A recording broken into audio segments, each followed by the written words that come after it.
Chapter 837. Wuxia had only brought one person with him to moon-worshipping cult, the cave lord of Ghost Dragon, Wuma Mermaid. Wuma Mermaid was from West Chu. He spent most of his time in West Chu and had the most dealings with moon-worshipping cult. That was why Wuxia had brought him along. With Wuxia's status, it was easy for him to meet the higher-ups of moon-worshipping cult. Upon hearing that Wuxia had come, not only did Yi Shaonan, Donghuang Tai, the high priest and the saintess come, but the other divine magi of moon-worshipping cult also came in person. This was enough to give Wuxia face. In fact, in terms of seniority, Wuxia was the oldest in the entire demonic path. Although the two sides had different standpoints, everyone present respected Wuxia. Of course, there was one person who was somewhat dissatisfied. It was Mountain Ghost, one of the 9 divine magi. During the Great War on Floating Jade Mountain, he had become a little complacent. He really thought that moon-worshipping cult was the supreme demonic path. When he was discussing an alliance with the Hidden Devil clan, he was slapped away by Wuxia. Of course, on this occasion, no matter how dissatisfied Mountain Ghost was, he dared not say anything, because he had no right to speak here. Donghuang Tai first asked, "May I know why Elder Wei has come to moon-worshipping cult?" Wuxia said in a low voice, "Chu Xiu is dead." Donghuang Tai sighed and said, "Elder Wei, please restrain your grief." Donghuang Tai really felt it was a pity, because he admired Chu Xiu very much. He had even thought of poaching Chu Xiu into moon-worshipping cult. He hadn't been present during that battle. If he had been present, he wouldn't have risked his life for Chu Xiu's sake. However, they were both from the demonic path, after all. If it was within his power, he would have helped them.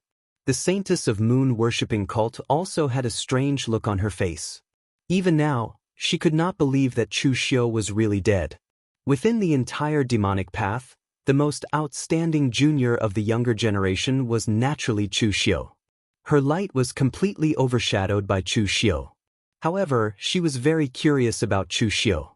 At the same time, she didn't pay much attention to things like false reputation. Anyway, the previous saintesses of the moon-worshipping church didn't rely on hard work to get to their positions.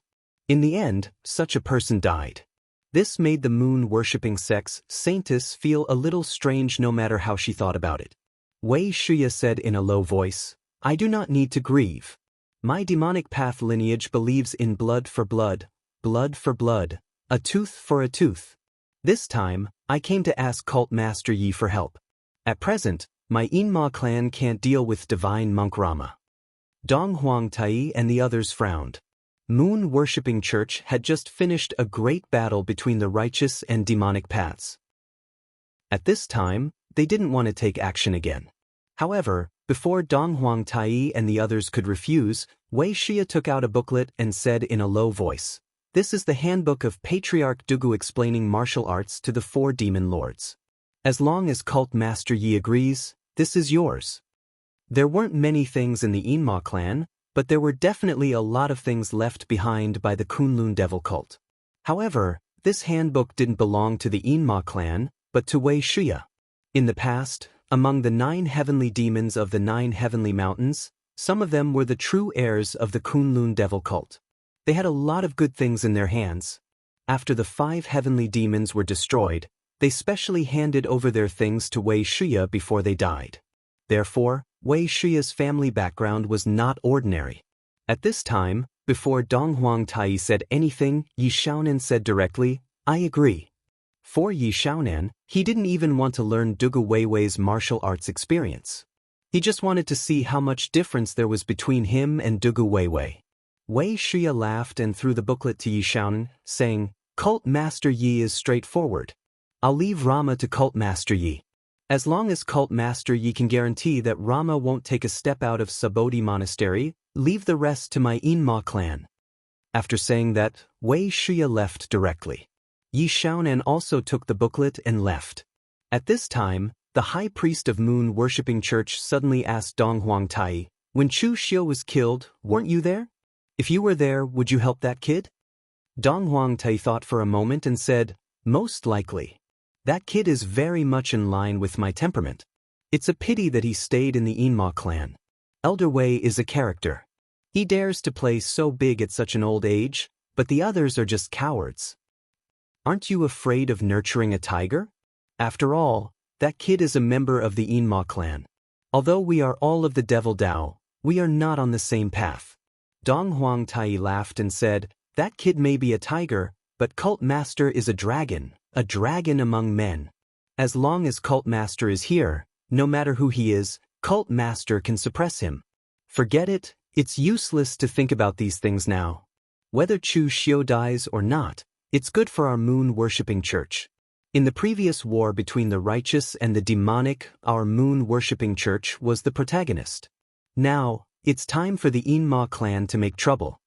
Dong Huangtai was right.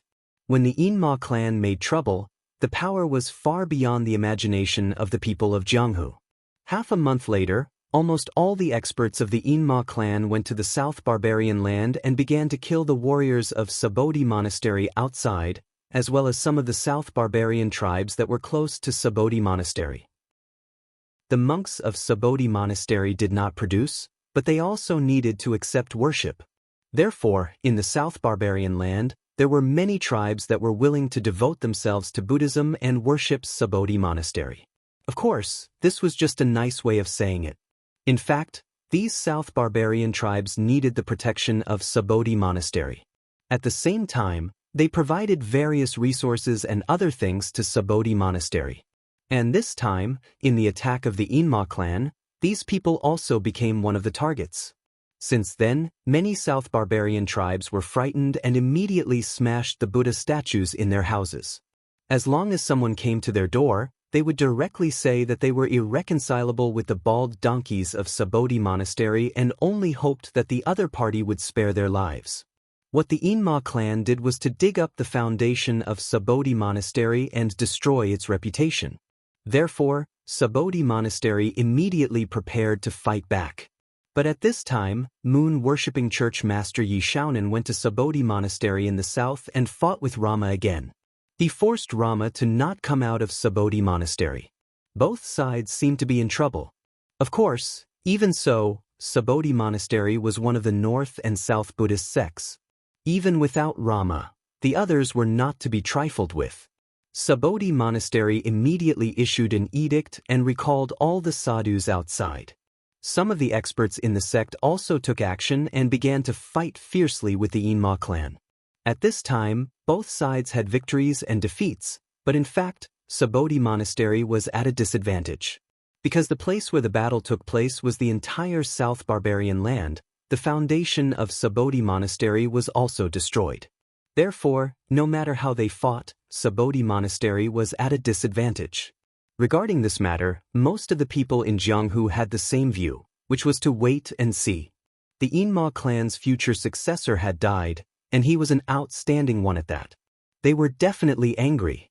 On the contrary, if the Yinma clan endured it, it was either the other party had a conspiracy or the other party was strong on the outside but weak on the inside. Therefore, no one stopped the Yinma clan from venting their anger. They just wanted to see how strong the Yinma clan was. If things were out of control, then they would join forces to stop it. Otherwise, why would they join forces? So that they wouldn't be splashed with blood. In the end, the result of this matter was also within the expectations of the people in Jianghu. The battle situation was indeed controlled within a certain range. After half a month, both sides had stopped fighting.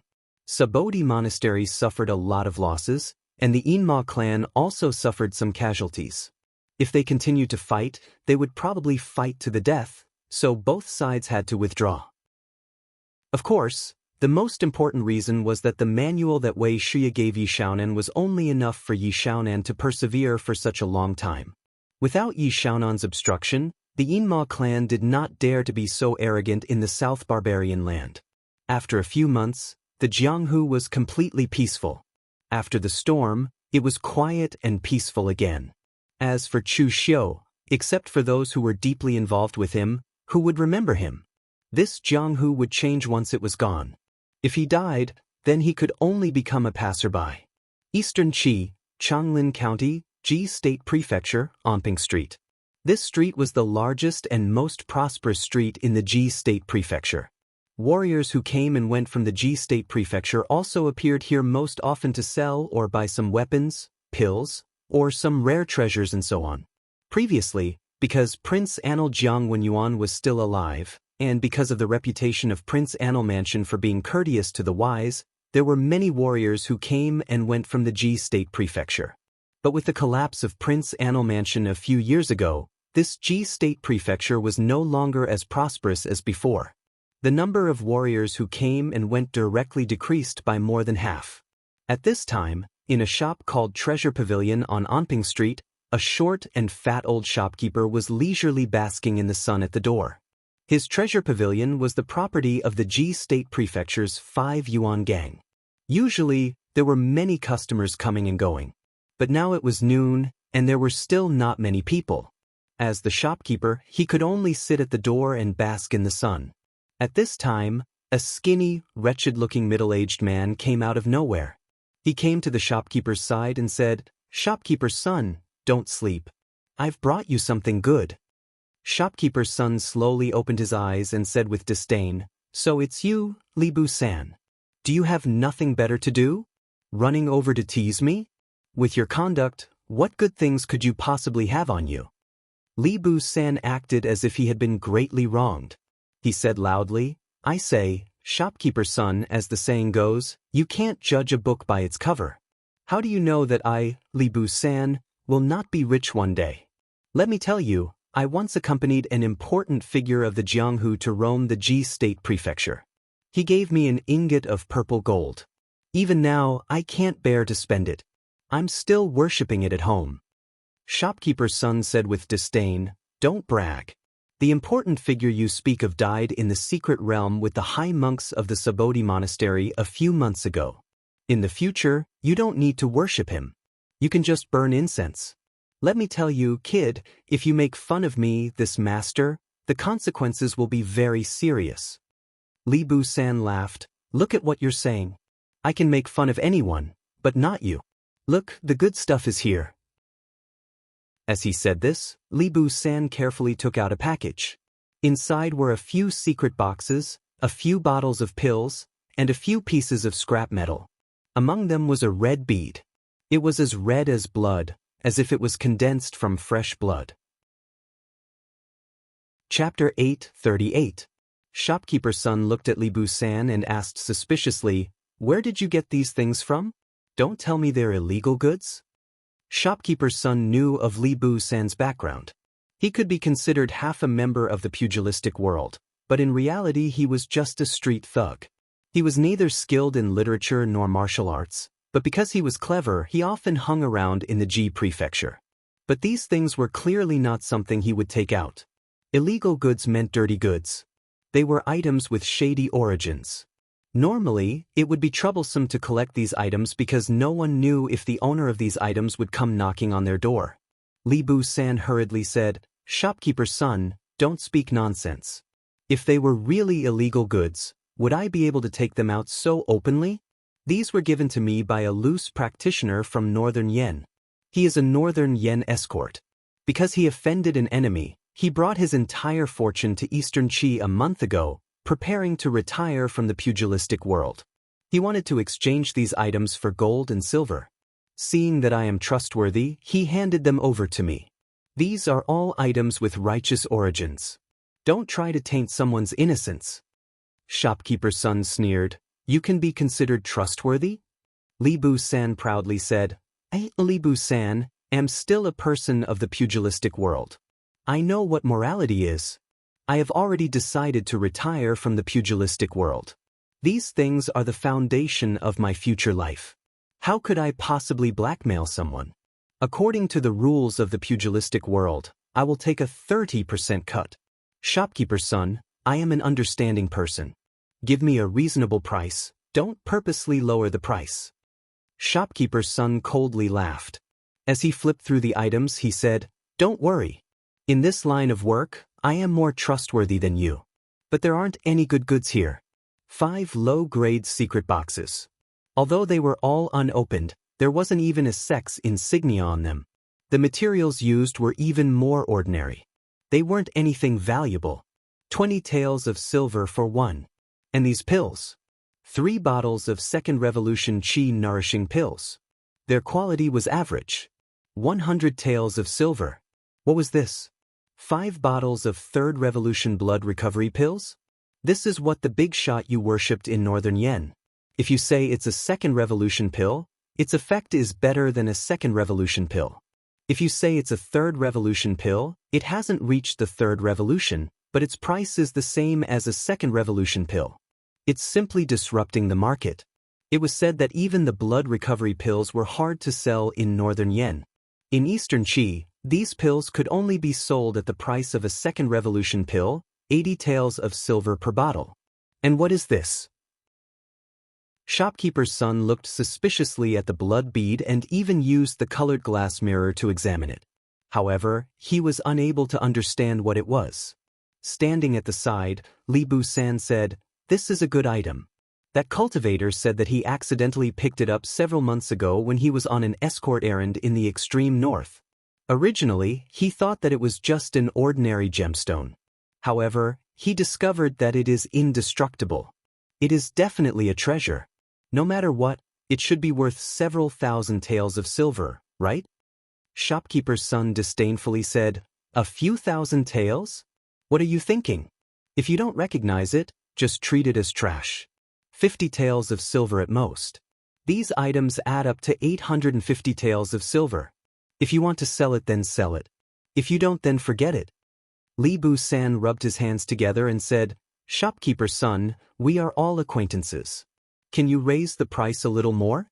No matter what, he came to Eastern Qi to settle down. This amount of money is not even enough to buy a house in Jianghu. Shopkeeper's son's eyelids drooped as he waved his hand. "A fixed price of 900 taels of silver. If you don't want to sell, then take these items and scram. Now that business is not doing well, this master does not have the mood to argue with you." Li Bu-san directly clapped his hands. "Deal." Shopkeeper's son took the money and threw it to Li Bu-san. He slowly placed the items on the counter. He did not know what the blood bead was, but it did not give off any special aura. He did not pay it any mind and casually placed it on the counter before going to eat lunch. At midnight, within the seemingly ordinary blood bead, there was a faint blood-red glow that resonated with the moonlight outside the window. Inside the blood bead, Jianghu looked at Chu Xiu, who was also left with only a soul. He mumbled, "What did this senior say? You didn't listen to me when I told you to calm down. A little impatience will spoil great plans. Now look, you've become like this. The blood soul bead has fallen into the hands of an idiot who doesn't know what's good for him. When will this senior be able to see the light of day again? In a few more months without seeing blood, the blood soul bead will be completely sealed. When that time comes, you can accompany this senior to sleep." This blood-red bead was the blood soul bead that sealed Jianghu. It was also the only place where Chu Xiu could preserve a sliver of life after risking his life. Back when he perished together with Jingchan Zhizong, Chu Xiu's body had completely collapsed. However, he had after all cultivated the indestructible fiend pill. Relying on the indestructible fiend pill's power, he preserved his last trace of origin energy and protected his soul as he escaped into the blood soul bead. Actually, Chu Xiu had wanted to use his last trace of strength to drive the blood soul bead to Lu Fengxian or Wuxia. He wanted them to obtain it and save him, allowing him to reconstruct his body. In the end, the instant he fought with Jingchan Zhizong, a spatial rift was torn open, causing the blood soul bead to fall out. It was picked up by an escort who came to the extreme north and ended up here. This time, although Chu Xiu managed to preserve his life, he paid a huge price. Without his body, the glazed gold threads goo in his body was naturally destroyed. Furthermore, his personal weapon, Heavenly Fiend Dance, had been destroyed. Furthermore, he had ended up in such a state. Just as Jianghu had said, if the blood soul bead was not stained with blood in a few months, it would be completely sealed. At that moment, Chu Xiu was not worried. He had even conjured a huge reclining chair in the blood soul bead space. He lay on it and said indifferently, "What's the rush? Anyway, there are still a few months left. It's not like you didn't see that battle back then. I don't know why that old monk, Jingchan Zhizong, went crazy. He was really prepared to kill me as soon as possible. He even burned his relics and extracted the power of the divine armament. If I hadn't risked my life back then, I'm afraid I wouldn't have been able to survive. Speaking of which, if you're so afraid of death, how did you reach your current status and become the Hall Master of the Kunlun Devil Cult's Blood Demon Hall? Lu Jiang, he said disdainfully, what do you mean I'm afraid of death? I'm being cautious. I'm treading on thin ice. If I were as rash as you, I would have died a long time ago. That way, I wouldn't have been able to become the Blood Demon Hall's Hall Master. Changing the topic, Lu Jiang, he suddenly said, by the way, I've always been curious. What's your relationship with Patriarch Dugu? I thought you only inherited some of Patriarch Dugu's cultivation techniques. I never expected you to even have an indestructible fiend pill. Apart from Patriarch Dugu, you are the second person in the world to condense an indestructible fiend pill. Chu Xiu said indifferently, I've already said that I'm the reincarnation of Patriarch Dugu. Why are you still kneeling to me?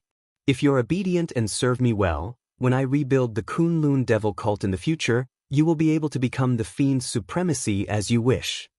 Lu Jiang, he snorted coldly and said, as if I'll believe you. Lord Sect Master definitely doesn't look like you. Actually, Lu Jiang, he was also a little skeptical. Although he had always been suspicious, now that Chu Xiu said it directly, he was a little skeptical. Inside the blood soul bead, Chu Xiu was not as anxious as Lu Jianghe. There was always a way out. Lu Jianghe had been trapped for 500 years, but there was still a day when he would be able to get his hands on him. No matter how unlucky he was, there would be a way out. At that time, be it the Subodhi monastery or those people who had kicked him when he was down, it would be time to settle the score. It was never too late for a gentleman to take revenge. Chu Xiu was not a gentleman, but as long as he could take revenge, even if it took 100 years, he was willing to wait. Therefore, during this period, Chu Xiu spent most of his time sorting out his own martial Dao. Chu Xiu's martial Dao was too heterogeneous. It was so heterogeneous that if he didn't count it carefully, even he himself didn't know how many martial Dao he had. In the past, Chu Xiu's schedule was too rushed. It was either this or that kind of thing.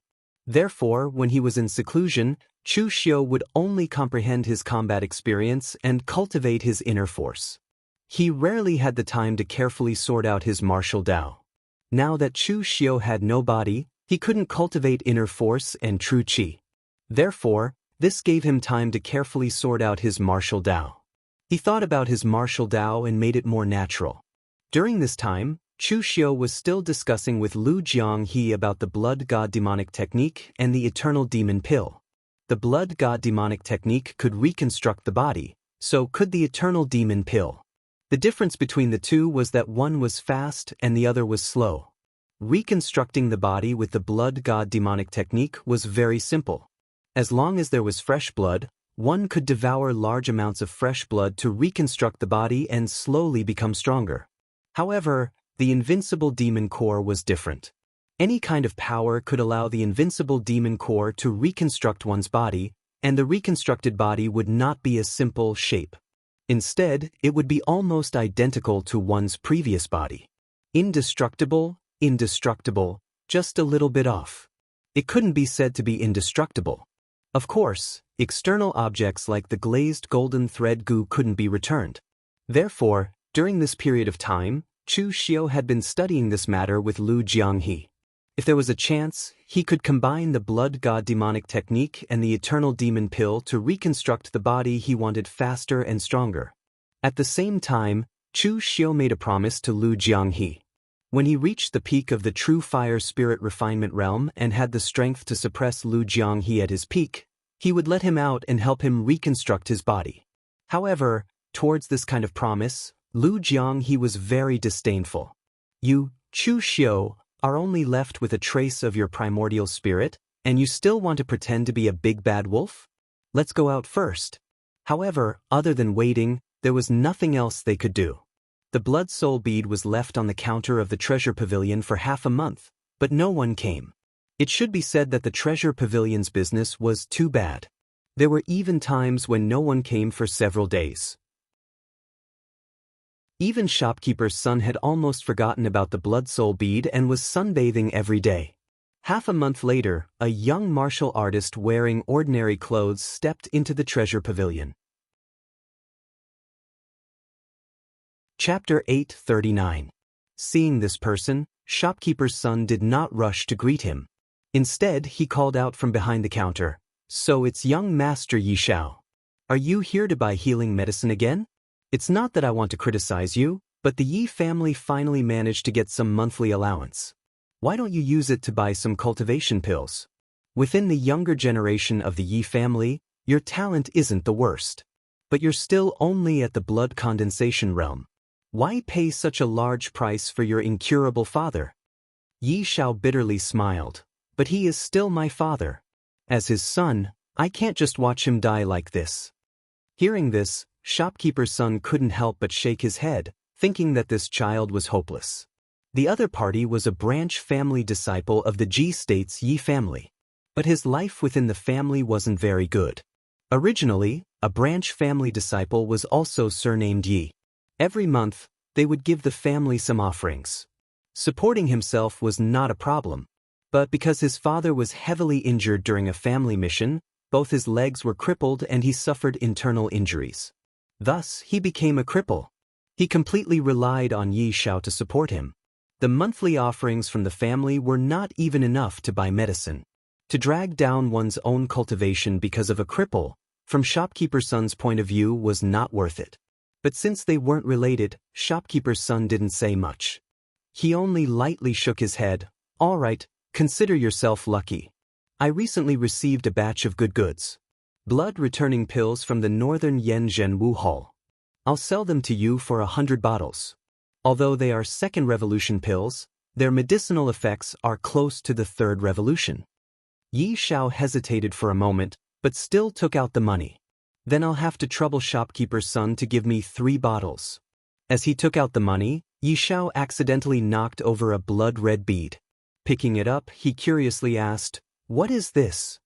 Shopkeeper's son glanced at the blood spirit bead and said without a care, "Just a small toy I received. It doesn't have much use. If you want it, I'll give it to you. It's quite nice to embed on a weapon." If Yi Xiao hadn't mentioned it, he would have forgotten about it. Afterwards, shopkeeper's son also looked through the records, but did not find anything similar. He thought that it was some sort of natural or accidental stone. When some mystic realms collapsed, there would be spatial fluctuations, or the various forces produced by experts fighting. It was very easy to transform some ordinary stones and metals into strange things, which were useless and worthless. Not long ago in the northern Yan's extreme north, a secret territory had collapsed. Shopkeeper's son had assumed that this thing was formed because of the collapse of that secret territory. Moreover, this thing was not as shiny as a gemstone.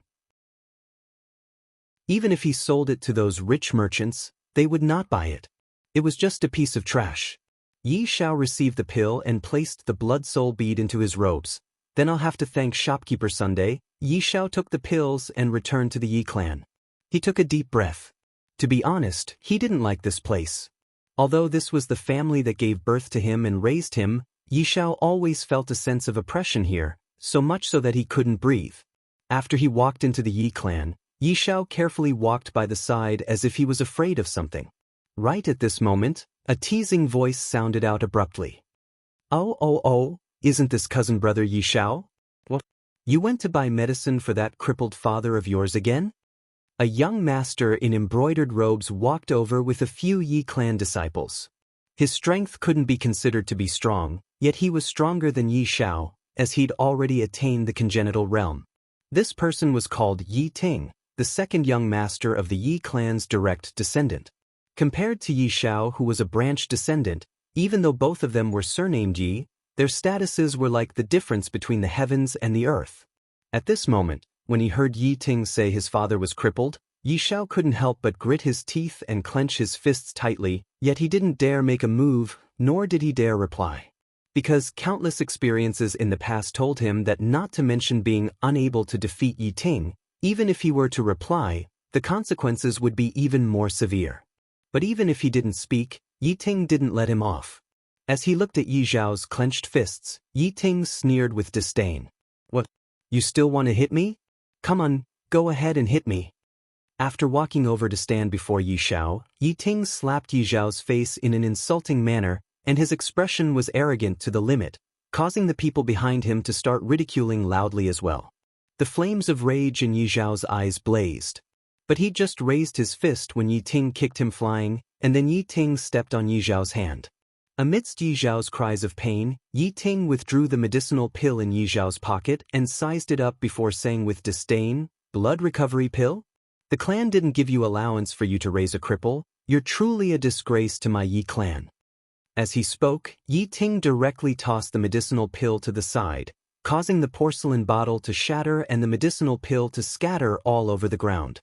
When he saw this scene, Yi Zhao immediately stood up and carefully picked up those medicinal pills. Yi Ting didn't stop him this time, and he just roared with laughter with the others. "Look, doesn't he look like a dog?" The others immediately chimed in. "Yes, second young master says he looks like a dog. He's surely a dog, and he can't become a pig even if he wants to." Yi Zhao trembled as he picked up the blood recovery pill, and under the ridicule of the others, he returned to his own small courtyard dejectedly. His father was already haggard in appearance, and his internal injuries had already relapsed, causing him to be unconscious for most of the day. After he helped his father consume the blood recovery pill, Yi Zhao returned to his own room and removed his clothes that were covered in dirt from being kicked earlier, and a wave of piercing pain came from his hand. His entire right hand was already dripping with blood from being stepped on by Yi Ting earlier. Meanwhile, a ding sounded out, and when Yi Zhao lowered his head to look, the blood-colored pearl he got from manager's son had fallen onto the ground. Yi Zhao instinctively picked it up and placed it on the table. At this moment, he was still dejected, and he didn't notice that at the instant the blood-colored pearl came into contact with his blood, it abruptly bloomed with a wisp of a blood-colored glow, and it seemed to be evil and dazzling. At this moment, Yi Zhao was unable to notice all this, as only a single word echoed out in his mind. What? In the entire Yi clan, his strength wasn't the weakest, but no matter if it was a branch family disciple or a direct descendant disciple like Yi Ting, all of them took pleasure in bullying and humiliating him. I've obviously never offended them, and I've obviously already exercised forbearance, not retaliating when hit, not retaliating when scolded, so why do they still want to bully and humiliate me? Why? You want to know why? A voice suddenly arose within Yi Zhao's mind, and it instantly caused him to be greatly shocked. Who's speaking? That voice didn't answer Yi Zhao, and it only said indifferently, "Why did they bully and humiliate you? Because your strength isn't strong enough, and because your background isn't as high as theirs. There's no love without reason in this world, yet there's hatred without reason. Human nature is evil by nature, and there's never a reason. If they want to bully you, then bully you. How could there be so many reasons? It's only because your background isn't good enough, and your strength isn't strong enough." Yi Zhao instinctively forgot the origins of that voice, and he couldn't help but say, "There are only so many direct descendants in the entire Yi clan, yet there are a few tens of people in the branch family. Why do they only bully me and not bully others?" The voice sneered. "Because others are willing to be their dogs. Have you forgotten those people by Yi Ting's side today? Their background is similar to yours, and their strengths are even inferior to you. But they're willing to be Yi Ting's dogs and help their master bully others, so they naturally don't have to be bullied. What about you? Are you willing to be someone's dog? You're unwilling, so they can only go and bully you even more intensely. Because you're even inferior to a dog." The few words spoken by that voice seemed to have revealed all the ugliness in the world before Yi Ting, and it was bloody and extremely ugly. At the same time that he felt uncomfortable at this moment, he was looking towards the surroundings. Where exactly did this voice come from? "Stop looking, I'm right in front of you." Only now did Yi Zhao truly notice the blood soul pearl that emitted a blood-red dim light, and he said hesitantly, "It's you? What thing are you?" "Thing? In so many years, there hasn't been anyone that dared call me a thing. Now, if you want to take revenge, if you want no one to bully you, and if you want to change your fate, then drip your blood onto the blood soul pearl. The voice was filled with a bewitching force, and it caused Yi Zhao's imagination to instantly roam. In the legends of the world, there were frequently ancient experts that had their souls trapped within something due to various accidents, and then it was obtained by an ordinary youth. After that, they obtained the guidance of an expert, causing them to transform into a dragon upon encountering a storm and walk towards the peak of their lives, causing them to become legends of the world. However, according to the legends, these ancient experts were kind and amiable grandpas who would carefully guide you in your cultivation. But now, this voice was extremely cruel as it told others that one's nature was evil. No matter how one looked at it, this didn't seem like something a grandpa expert would say, and this caused Yi Zhao to be slightly vigilant. Meanwhile, the voice laughed strangely and said, "What? You're afraid? You've already become like this, and you've lived a life that's even inferior to a dog. What are you afraid of? You don't even dare gamble with your lowly life? Useless trash." Yi Zhao seemed to be provoked by this voice. He picked up a long sword and directly cut his palm. Immediately, blood dripped onto the blood soul pearl. In an instant, the blood soul pearl began to absorb Yi Zhao's blood, and the blood-colored luster on it became brighter. Just as Yi Zhao's face was a little pale, the blood soul pearl stopped absorbing his blood. But at the same time, Yi Zhao's consciousness was pulled into a world. It was a world of blood. An endless sea of blood was tumbling, and one of the middle-aged men was trapped on a bronze chair. The other person was dressed in a black robe, and he sat on a blood-colored dragon chair. The aura around him was extremely powerful, but there was a layer of blood-colored mist on his face, making it impossible to see his face clearly. The middle-aged man pointed at the figure on the dragon chair and chuckled. "Don't look at me. The one who pulled you in is that guy. Your opportunity is him." Yi Zhao looked left and right, and his hair stood on end. He was now certain that this thing was not a good person. It was a far cry from the seniors and grandpas in the legends who liked to guide the younger generation in their cultivation. Chapter 840. Chu Xiu sat on the blood-colored dragon chair and observed Yi Zhao. At the same time, Yi Zhao was also carefully observing Chu Xiu and Lu Jianghe. Chu Xiu could not do something like playing the role of a personal grandfather. Moreover, given his patience, he did not have the time to wait for Yi Zhao to truly become an expert before letting him out. Therefore, he could only use a more radical method. After all, in such a long time, Yi Zhao was the only person who had obtained the blood soul bead and activated it. Furthermore, he had contributed some qi and blood, even though the qi and blood had been weakened to a certain extent. At the moment, although there were two people in the blood soul bead, Lu Jianghe had been sealed inside by Dugu Weiwei. His restrictions were too great. On the other hand, Chu Xiu was only staying temporarily to find a place for his spirit to stay. Therefore, he had a lot more freedom and could temporarily act as a fake dark version of a personal grandfather. "Who are you?" Yi Zhao spat out these 4 words with a slightly trembling voice. Everything that had happened today was like living in a dream. He even wondered if he was dreaming. Lu Jianghe had a teasing smile on his face. He did not say anything and just watched Chu Xiu's performance. Chu Xiu said indifferently, "Who I am is not important. What's important is what you want. You only need a little. That's enough. I can give you whatever you want. However, the prerequisite is that you have to be obedient and take out something that satisfies me. There is no such thing as a free lunch in this world. You have to give up as much as you want." Hearing this, Yi Zhao immediately became vigilant from the bottom of his heart. The person in front of him did not look like a good person. Could the person he had picked up be a demon that had been sealed here by a righteous expert? Chu Xiu seemed to have seen through Yi Zhao's thoughts. He sneered and said, "I know what you're thinking. You're afraid of me and worried that I'll harm you. However, don't you know what kind of situation you're in now?"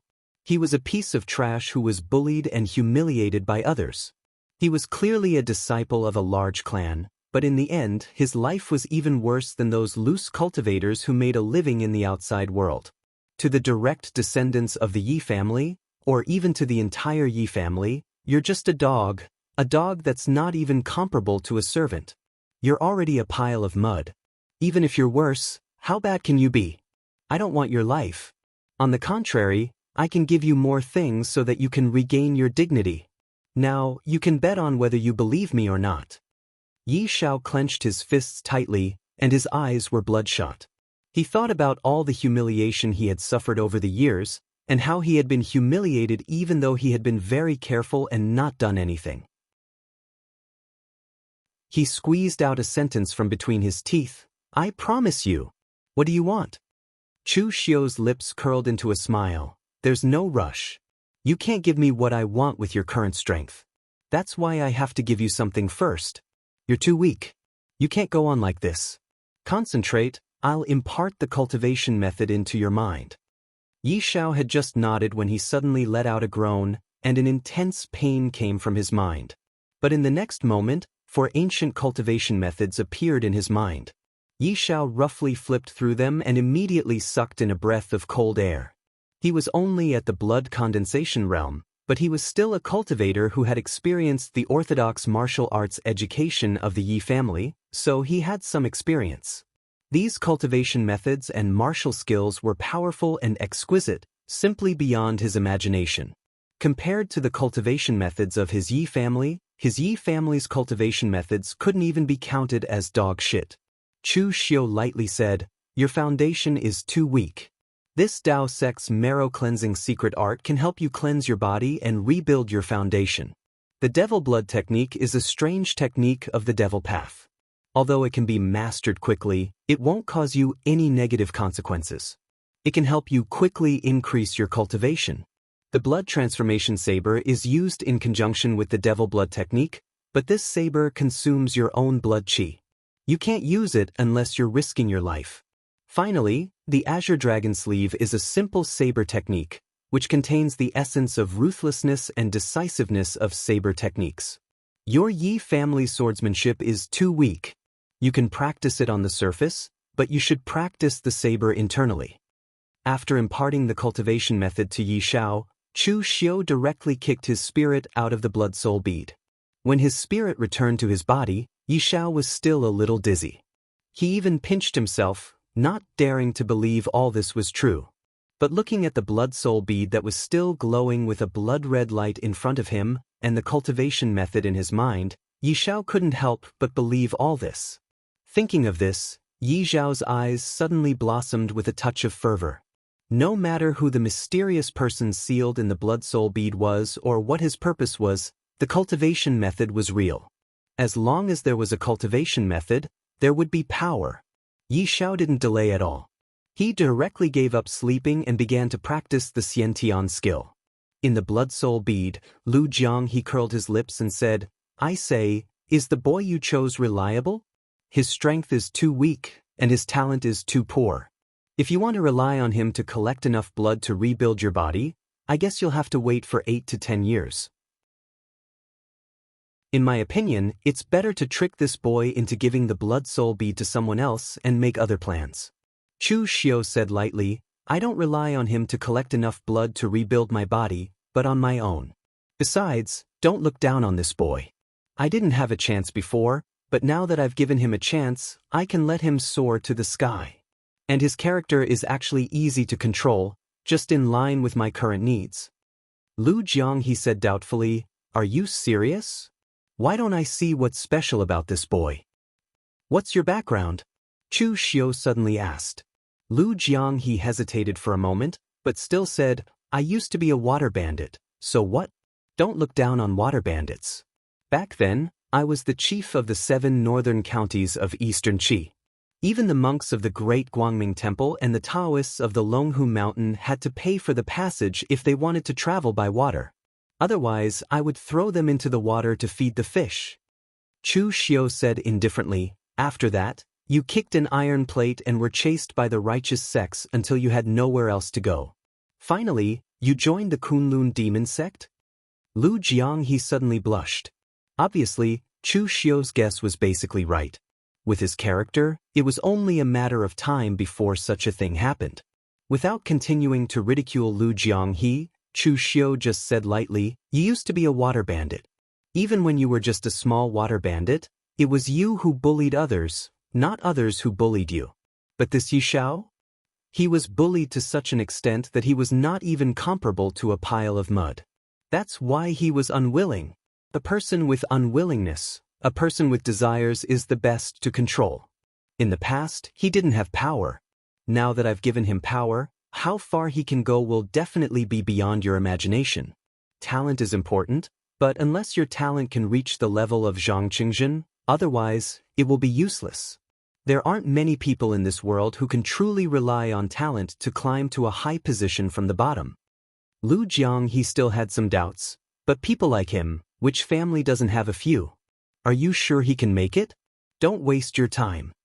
Chu Xiu said in a deep voice. To be able to take care of his own father, even if he was bullied to the point where he is worse than a dog, he still isn't willing to become a dog. This kind of person has a bottom line. Knowing that he is no match for others, he was still able to endure the humiliation. This proves that he still has some forbearance and perseverance. He isn't a brainless idiot. Of course, the most important thing is that he met me now. If it weren't for me, he could only suffer for the rest of his life. But now that I've taken action, do you think his life will still be the same as before? Lu Jianghu curled his lips in disdain. After talking for so long, Chu Xiu was confident in himself. This act of acting cool was really refreshing and refined. However, Lu Jiang was not in a hurry. Chu Xiu was stored in the blood soul bead, but he was trapped here. If he wanted to rebuild his body, it would be Chu Xiu who did it first. Lu Jiang just watched from the side. Anyway, he had been trapped for 500 years. As long as he didn't fall into a deep sleep again, everything would be fine. At noon the next day, Yi Shao had practiced from late at night to the present, and he had already mastered the Xiantian skill. Such a fast speed didn't mean that Yi Shao was talented, but that when Chu Xiu gave him the Xiantian skill, he had already poured all the detailed details of his understanding of the Xiantian skill into Yi Xiao's mind, which already had some intention of enlightening him. The advantage of this was that now Yi Shao was basically copying his homework, which was very simple and convenient. But the disadvantage was that he didn't have the time to think and comprehend the Xiantian skill by himself. His understanding of the Xiantian skill would always be poor, which was somewhat disadvantageous for his future. However, now Chu Xiu only needed him to become stronger as soon as possible. How could he care about the future? Therefore, in the past few days, Yi Shao didn't go out at all. He just practiced the Xiantian skill given by Chu Xiu in the house, as if he was possessed by the devil. It wasn't until 10 days later that someone came to him and informed him that the family was going to hold a meeting and asked him to rush over. In the past few days, in addition to occasionally giving pointers to Yi Shao, Chu Xiu also inquired about the recent events in Jianghu and the current situation of the Yi family. It had been half a year since the collapse of the illusory Six Realms. In addition to the matter of Wei Shuya helping to take revenge, Yi Shao didn't know about the specific situation of the Guanzhong torture room and the Jianghu hall. After all, he was just a collateral disciple of a small family in a small town. He didn't have the mood, nor did he have the channel to know these things. Chu Xiu didn't let Yi Shao inquire about it. Even if Yi Shao knew that something had happened to his foundation, he couldn't care less. He didn't even have a body now. If he knew, it would only add to his troubles. Therefore, for now, he could only think of a way first. After his body was reconstructed and his strength was restored, he could think of other things. Chapter 841. The Yi family that Yi Shao was from was actually not very strong. It was slightly stronger than the Chu family that Chu Xiu was from, but not by much. The patriarch of the Yi family, Yi Kuan, was at the inner supreme realm. It was said that the Yi family had a patriarch who had reached the three-flower realm, but he had not come out to manage matters for many years. In theory, anyone could participate in the Yi family's meetings, but in reality, collateral disciples like Yi Shao could only stand at the side and listen to instructions. Those who were truly qualified to participate in the discussions were the 10 or so direct descendants of the Yi family. Yi Kuan sat on the main seat and said in a deep voice, "The birthday of the Sun family's patriarch will be held in half a month. I've prepared the birthday gifts, so I'm going to send some young disciples to attend the birthday celebration. I'll choose from all of you. Remember, Don't embarrass the Yi family." The collateral disciples present nodded in agreement, and their faces revealed excited expressions. This was not difficult at all. It was a complete show of face. Moreover, it was the Sun family of River East, one of the 9 great families. Other families that were similar in strength to the Yi family did not even have the chance to attend the birthday celebration. The Yi family had the right to attend because they had a mine that provided materials for the Sun family of River East. They could be considered a vassal of the Sun family. With such a strong relationship, the Yi family had the right to attend the birthday celebration. Yi Kuan looked at the direct descendants of the Yi family present, coughed, and said, "Second brother, you'll be in charge of this matter." Yi Ting was overjoyed when he heard this. He stood up and said, "Thank you, father." The smile of the Yi family's eldest son, Yi Ling, stiffened slightly when he heard this. He was slightly stronger than Yi Ting and had already reached the inner supreme realm. Moreover, he was close to 30 years old and had long been managing some of the family's businesses. However, Yi Kuan did not give him the task of showing his face. This made Yi Ling feel slightly indignant, but at the same time, he did not dare to refute his father's decision. However, at this moment, Yi Kuan said, "Eldest brother, you should have been the one to attend this matter, but there are some problems with the family's mine. Steward Zhang is getting on in years, and his old injuries have relapsed recently. He's preparing to retire. So, you have to watch over it temporarily and pick a new steward to manage the mine." When Yi Ling heard this, the indignant look on his face immediately disappeared. He happily agreed. The Yi family's mine was the foundation of the Yi family. Now that Yi Kuan had asked him to manage the mine and gave him the full power to promote the new manager, this kind of practical benefit was more substantial than going out and showing his face. Chu Xiu nodded when he saw Yi Kuan's methods in the Blood Soul Pearl. This fellow had some tricks up his sleeve. At the very least, when it came to dealing with internal conflicts within the family, he was much better than his cheapskate father, who only acted according to his own preferences. Although there was only one successor, it was impossible for every family to only nurture one. However, in order to prevent internal strife within the family, as the head of the family, he could not be too biased. According to the sequence, the eldest brother, Yi Ling's resignation should be announced first, followed by the second brother's. In the end, Yi Kuan had first announced the news of Yi Ting going to the Sun clan, causing him to be overjoyed and feel proud that he was stronger than his big brother. Then he announced that it was given to Yi Ling's or mine to make up for his disappointment, making him feel as if he had found it after losing it. This way, everyone would be happy. Not to mention anything else, this patriarch was really good at playing tricks like this. Meanwhile, Yi Kuan said, "The people that head to the Sun clan represent the face of my Yi clan, so we have to be careful.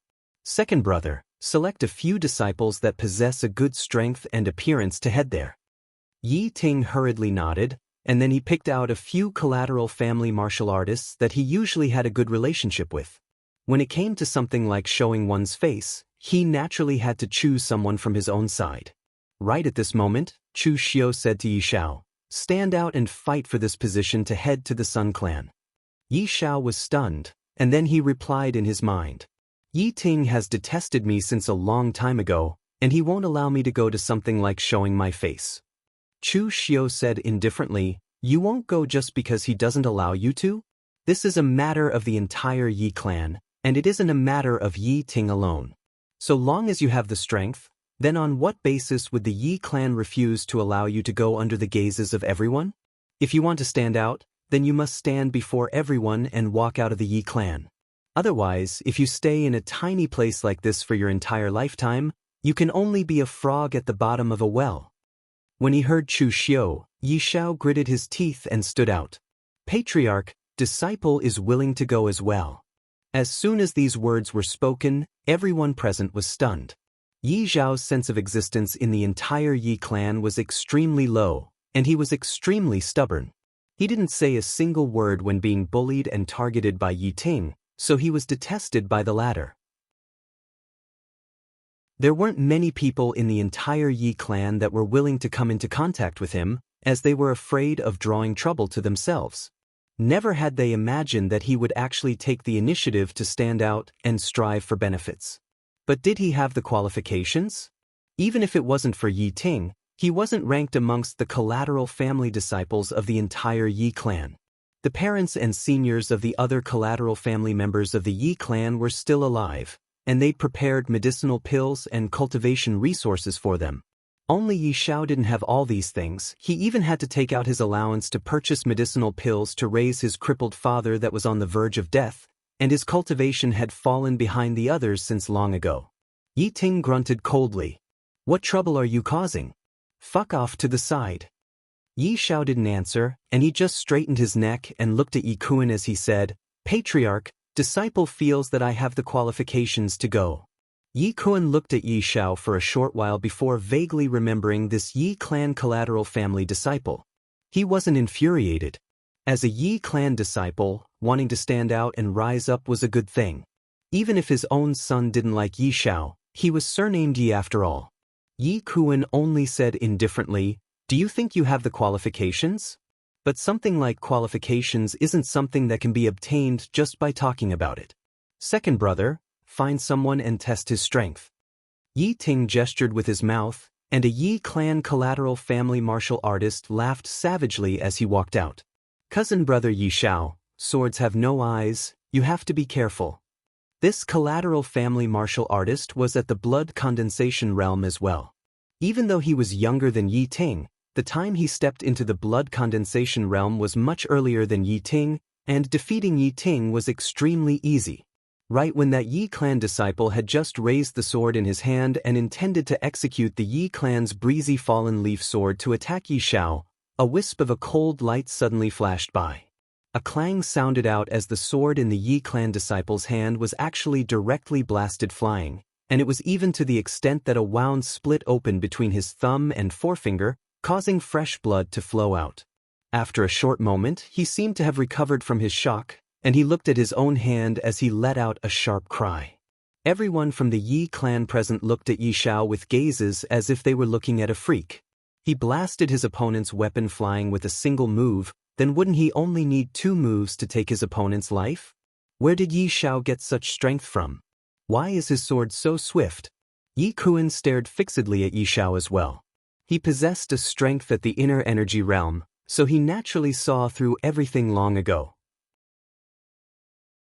Yi Xiao only made a simple slash, but the speed of this slash was too fast, so fast that his opponent couldn't even react in time. This slash was not some powerful martial art technique, but simply displayed its extreme speed and accuracy. Moreover, he also discovered that Yi Xiao's foundation was actually very solid, which was very rare in a small clan like theirs. However, no matter what, it was also a good thing that such an outstanding young man had emerged from the Yi clan side branch. Therefore, Yi Kuan just casually waved his hand and said, "Not bad, in 3 days, you will follow second brother and the others to the Sun clan. Remember, don't show any fear, and don't embarrass our Yi clan." Yi Xiao walked out expressionlessly, and the expressions of the surrounding people also changed a little when they looked at Yi Xiao. Yi Xiao couldn't explain it, but in short, it was not the contemptuous and disdainful gaze from before. This kind of feeling was very good. "Do you feel it? This is power." Chu Xiu's voice rang in Yi Xiao's ear. His tone was very light, but it was filled with a strange, bewitching power. Only when you pick up a sword and possess sufficient strength would you be taken seriously by others. Things like grasping the authority of the world when awake and lying on the knees of beauties when drunk are utterly bullshit to you now. Having power isn't able to allow you to obtain anything, yet it's able to make others unable to take away something from you. For example, dignity. Yi Xiao took a deep breath and clenched his fists tightly. He'd already made his decision. No matter what the origins of the mysterious person within the blood-colored pearl was, or if he was some sort of demon or ghost, so long as the mysterious person was able to give him strength, then he would follow the mysterious person until the end. The taste of strength was something that no one that had tasted it would ever want to give up. If those so-called people that had retired from the world really wanted to retire from the world, then why didn't they seal their meridians and cripple their own cultivation? In this way, under the precondition that their lifespans weren't affected, they wouldn't possess the slightest bit of martial strength, and they would be completely cut off from the world. But in reality, there weren't many that would really do this, because they were unable to part with their strength. Presently Yi Shao was like this as well. He'd truly tasted the taste of strength, and he was unwilling to part with it, nor was he able to let it go. 3 days later, Yi Shao was going to head to the Sun clan with Yi Ting and the others. Of course, it wasn't just Yi Ting that was leading the group, and there was a branch family senior of the Yi clan that possessed a strength at the congenital realm as well.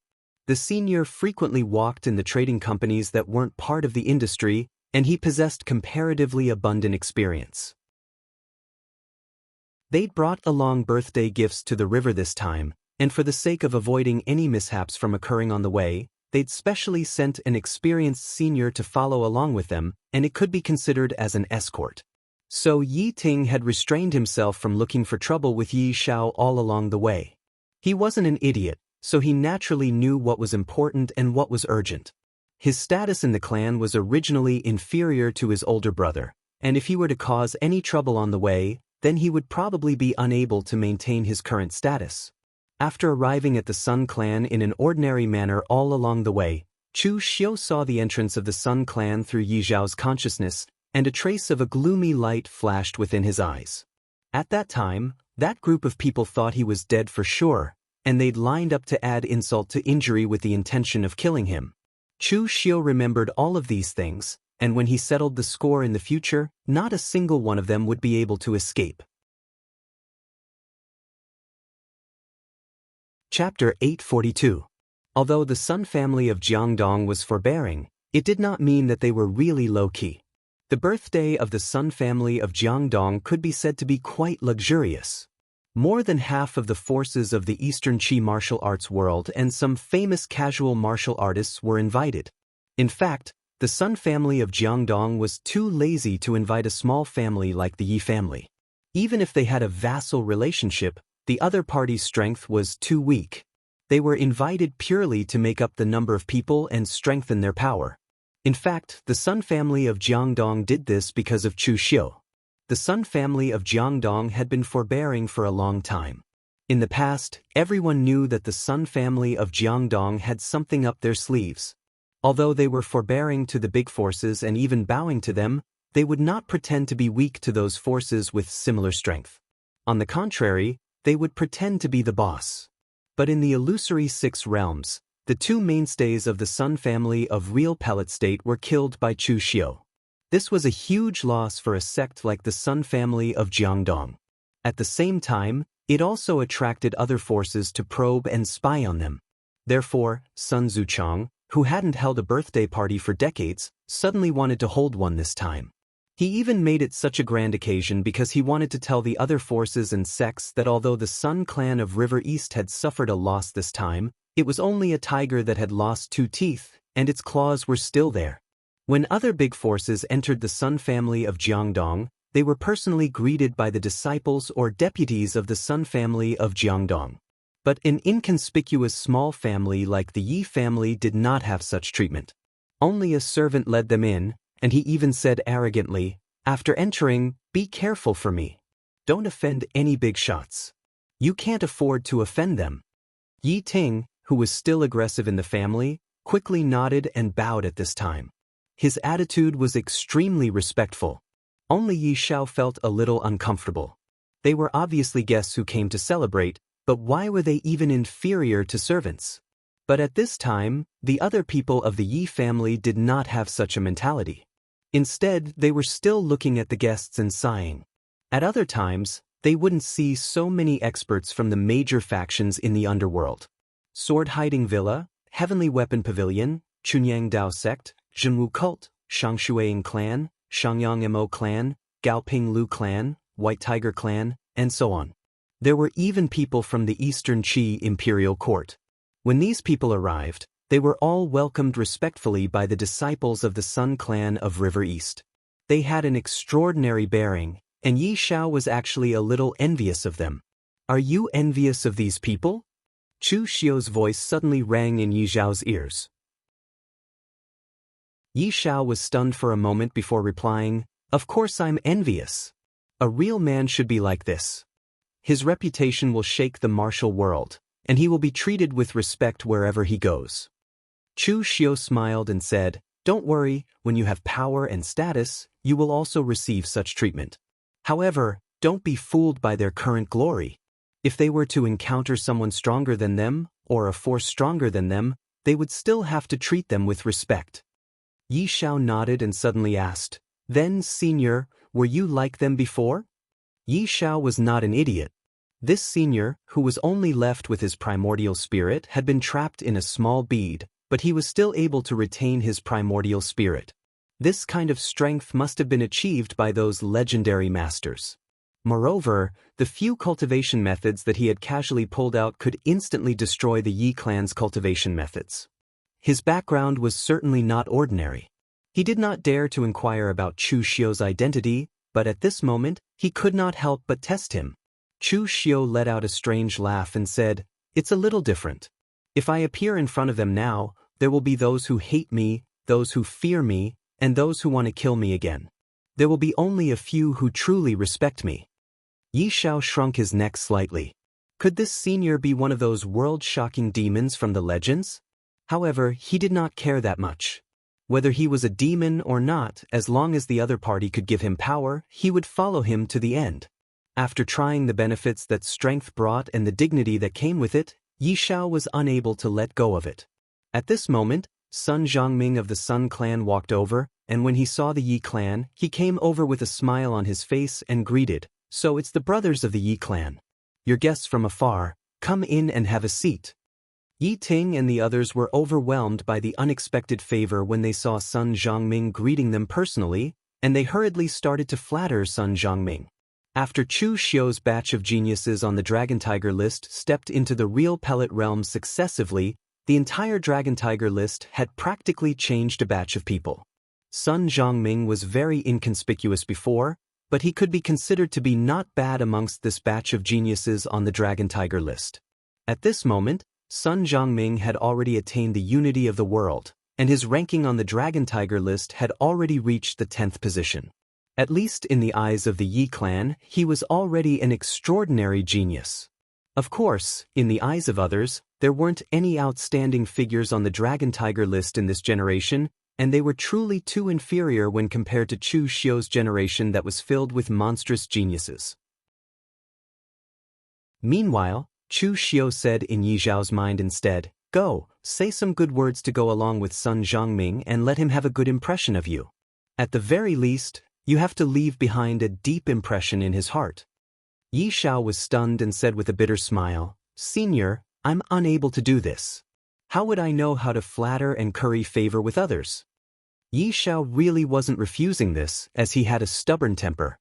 If he was willing to lower his head and curry favor with others, then perhaps he would become one of Yi Ting's lackeys. How could he be in such a miserable state like before? Chu Xiu said indifferently, "I didn't ask you to flatter and curry favor with him, I only asked you to go along with him. Conversely, you can't bow and scrape like Yi Ting and the others, and your attitude should be neither servile nor overbearing. It's fine if you don't understand, I know Sun Zhongming's character. You just have to do as I say. This person possesses some strength and ability, but he's arrogant and conceited, and he's unable to see through himself and feels that he wouldn't lose to others. Simply speaking, the ambition of a person like this isn't worthy of his strength and ability. If you want to make him have a good impression, then you only have to acknowledge him in this aspect. Come, I'll teach you how to do it." In terms of figuring out the heart of others, Chu Xiu had never lost to anyone. Even though he'd only come into contact with Sun Zhongming a few times and everything else was from hearsay, he was able to roughly figure out Sun Zhongming's character. At this moment, Sun Zhongming was already slightly sick of being flattered by Yi Ting and the others as he stood there. As the most outstanding disciple in the younger generation of the Sun clan, what sort of flattery hadn't he heard? This group of fellows had already caused him to feel slight detest. But he knew that the Yi clan was a vassal clan of their Sun clan, and the Yi clan provided the Sun clan with ores at a low price all year round. So as the future successor of the clan leader, he had to display his bearing of being courteous to the wise and make the Yi clan submit to him wholeheartedly. Right at this moment, Sun Zhongming noticed that there was a person amongst the group of young people from the Yi clan that didn't surround him and flatter him disgustingly like the others, and the person instead stood there with a sword in his hand while looking at Sun Zhongming with eyes that revealed an excited and reverent expression. When compared like this, Sun Zhongming was slightly interested towards this young man, and he looked at Yi Xiao and asked, "This is?" Yi Ting and the others were stunned, and they didn't know why Sun Zhongming would suddenly ask about Yi Xiao. Before they could answer, Yi Xiao said, "I'm Yi Xiao, a disciple of the Yi clan. I've heard of young Master Sun's great reputation for a long time, and now that I've met you today, you really don't live up to your reputation." The faces of Yi Ting and the others turned livid when they heard this. What does he mean by live up to his reputation? Does this fellow want to kill us and kill the Yi clan? But Sun Zhongming didn't get angry, and he seemed to be interested instead as he asked, "Why don't you tell me exactly how this young master doesn't live up to his reputation?" Yi Xiao said with a low voice, "The people of the Jianghu say that the geniuses of this generation on the dragon rankings are inferior to the previous generation, and I thought so as well in the past. But after I met young Master Sun now, I noticed that I was wrong. Everyone in the world says that heroes make the times, yet in my opinion, it's the times that make heroes. When the geniuses of the previous generation stirred up a storm in the Jianghu, young Master Sun had no choice but to temporarily exercise forbearance due to the rules of the clan, and he didn't catch up to the wave of the Jianghu, causing him to be a step slower than others. But under these preconditions, young Master Sun was still able to rise against the trend and become the top 10 of the dragon rankings. How could it not be admirable? So in my opinion, young Master Sun doesn't live up to his reputation because the people of the Jianghu have underestimated you too much." Sun Zhongming instantly roared with laughter when he heard this. "Not bad, not bad. Your Yi clan has actually produced a rare understanding person. But even though it's like this young master doesn't feel wronged. After all, the way the clan does things is like this, and stability is the most important. A lack of forbearance in small matters will spoil great plans. Compared to my clan, what is my reputation worth?" Yi Xiao's words could be said to have hit the nail on the head. Sun Zhongming knew that his strength wasn't as good as Zhang Qingjin, Zhong Xian, Fang Qishao, and Chu Xiu. But when they were making a name for themselves in the Jianghu, participating in the righteous and demonic battles on Floating Jade Mountain, participating in the fight in Xiaofeng Heaven, and experiencing all sorts of opportunities, where was he? He was forced by the clan to not get involved in those messy matters and to cultivate within the clan. Hence, Sun Zhongming had always felt that if not for the clan's orders, he could also be on par with Chu Xiu and the others. But it was a pity that there were no ifs in this world. Anyway, in the eyes of most people, Sun Zhongming's generation of Dragon Tiger rankings couldn't be compared to the previous generation at all. Now that Yi Xiao had spoken the thoughts in his heart, this caused Sun Zhongming to be extremely complacent, and he looked at Yi Xiao even more favorably. At the very least, these words Yi Xiao spoke coupled with his attitude that was neither servile nor overbearing seemed like the truth, and it wasn't the disgusting flattery of Yi Ting and the others. "All right, all of you don't stand here, go in and wait for the birthday banquet to begin." As he spoke, Sun Zhongming even personally pulled Yi Xiao into the hall, and this sort of treatment caused Yi Ting and the others to be dumbstruck. At the same time, they felt deep envy. After all, even their Yi clan's patriarch, Yi Kuan, didn't receive such treatment.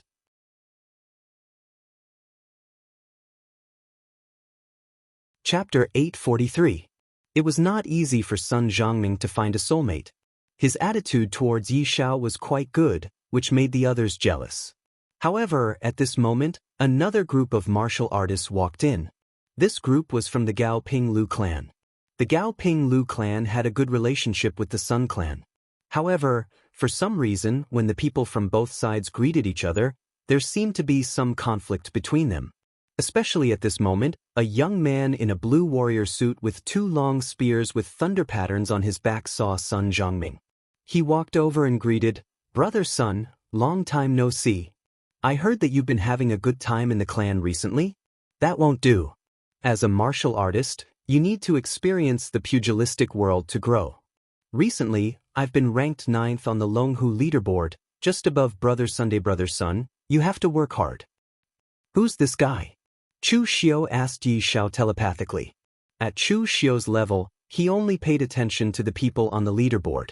The Longhu leaderboard no longer had much to do with him. Therefore, Chu Xiao really did not know the new people on the Longhu leaderboard. However, young martial artists like Yi Xiao knew the people on the Longhu leaderboard like the back of their hands. Hearing this, he answered, he's the most outstanding disciple of the Gao Ping Lu clan's younger generation, Thunder Dual Spears Lu Guangling. He's been very famous in the pugilistic world for the past 2 years. He's now ranked 9th on the Longhu leaderboard.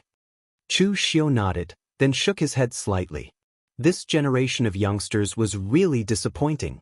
It should be said that there weren't many of them who could achieve greatness. For example, among the martial artists on the Longhu leaderboard in Chu Xiao's generation, other than Yi Tianxie, who was more interested in fame and wealth, the others actually did not care much about the so-called Longhu leaderboard. If you ranked me first, that's what I'm capable of. If you ranked me last, that's what I'm capable of. Status and reputation were earned through fighting, not by being ranked. For example, Lu Guangling was pleased with himself for being ranked 9th. Chu Xiao's generation of martial artists who were in the top 10 of the Longhu list did not have this kind of conduct. Even if it was Yi Tianxie, although he valued fame and ranking, his target was still Zhang Qingjin or Chu Xiao, unlike Lu Guangling, who was so happy just because he was ranked 9th. By the way, the Sun family of River East should have a good relationship with the Lu family of Gao Ping. They seem to be in-laws. Why did they fall out with each other now? Yi Xiao thought about it and said, I'm not too sure about the specifics, but there's a rumor in the pugilistic world that they fell out because of an item that was brought out of the illusory realm 6.5 years ago. It seemed to be a cultivation technique that was split into two because the Sun family's ancestor and the Lu family's ancestor fought over it. Over the past 6 months, the two families have had many discussions on how to resolve this matter, but it seems like they haven't come to an agreement, so the relationship between the two families has worsened. Chu Xiao nodded his head with a strange look in his eyes. The Sun family and the Gao family fell out? This was good news for him. There were more things that he could make use of. At this time, Sun Zhongming and Lu Guangling were already at each other's throats. One said that the other only relied on a few thieves to get to the top and that the Longhu list had fallen. The other said that the other was as timid as a mouse and only knew how to hide at home. As expected of the Sun family of River East. Seeing that the tension between the two was getting stronger and stronger, an elder of the Sun family immediately came to pull them apart. Today was the ancestor's birthday. Fighting at this time would not only bring shame to the Lu family, but also to themselves. After Lu Guangling left, Sun Zhongming said coldly, the Lu family of Gao Ping has long lost the glory of their ancestors. How dare you bark in front of me now? Do you think you're so great after killing a few thieves? At this time, Sun Zhongming suddenly turned to Yi Xiao and asked, what do you think of Lu Guangling? He's ranked above me on the Longhu list. Is he really stronger than me? Yi Xiao was stunned. Chu Xiao immediately spoke a long string of words in his mind, and then Yi Xiao paused for a moment before he said, I don't know much about the Lu family of Gao Ping, so I don't dare speak rashly. But the Wind Pavilion still has its reputation. Since it ranked Lu Guangling above Young Master, then it indicates that Lu Guangling is indeed stronger than Young Master Sun in the Wind Pavilion. When they heard this, Yi Ting and the other members of the Yi clan wished for nothing more than to strangle Yi Xiao to death. Not going along with Sun Zhongming's words at a time like this, are you trying to kill the Yi clan? Meanwhile, Sun Zhongming's expression sank slightly, but Yi Xiao changed the topic. But the rankings of the Wind Pavilion are absolutely accurate. The Wind Pavilion isn't ranked according to strength, and it's ranked according to accomplishments. Young Master Sun, you might not be inferior to Lu Guangling, and you just don't have any accomplishments that surpass Lu Guangling for now. It seems to me that Lu Guangling's character is slightly too arrogant, and he'll surely suffer a loss in the future. Conversely, Young Master Sun, you're enduring and laying low while accumulating strength, and you'll surely soar into the sky in the future. The gains and losses of one day aren't important, and the outcome will be known in the future. Sun Zhongming instantly roared with laughter when he heard this, and then he patted Yi Shao on the shoulder and said, "Not bad, not bad. This young master truly never imagined that such a genius like you would actually appear in the Yi clan, and you're able to see things very clearly. Right? You said earlier that you're from a branch family of the Yi clan?" Yi Shao nodded and said, "Yes." Sun Zhongming shook his head lightly and felt slightly regretful. There were rather few people that were to his liking, and if Yi Shao was a direct descendant of the Yi clan, then he could even support Yi Shao to the position of patriarch. But unfortunately, Yi Shao was from a branch family, and in this way, he couldn't go too far. Although the Yi family was a vassal of the Sun family, everything had to follow the rules. If he forcibly intervened in the affairs of other families, it would cause dissatisfaction from other vassal families of the Sun family, which was not worth the loss. At this moment, Sun Zhongming suddenly saw a person coming in from the door. His eyes suddenly lit up, and he waved to Yi Shao and others, "You guys go in first, I still have other things to do." With that said, Sun Zhongming ran directly to the door. Chu Xiu looked at the door, and the person who came in turned out to be Luo Feiheng, which made him taken aback. Why would Luo Feiheng take the initiative to come to the Sun family? After not seeing for half a year, Luo Feiheng's aura had condensed to the extreme. Obviously, she was only one step away from the real pellet state. She was still carrying her blood spear red kite. Although she was still beautiful, she carried a murderous aura that made others subconsciously afraid to approach her. With a smile on his face, Sun Zhongming walked over and said, "Miss Feiheng, welcome to my Sun family. Come on, I will take you in personally." With that said, Sun Zhongming wanted to pull Luo Feiheng. But at this moment, the red kite in Luo Feiheng's hand paused, and the sharp edge crossed in front of Sun Zhongming. She said coldly, "Sun Zhongming, do you think you have me for sure?" Using weapons on someone's birthday was a very unlucky thing. Everyone's eyes suddenly looked over. The smile on Sun Zhongming's face gradually disappeared. "Luo Feiheng, don't be so shameless. Marrying me is not a disgrace to you.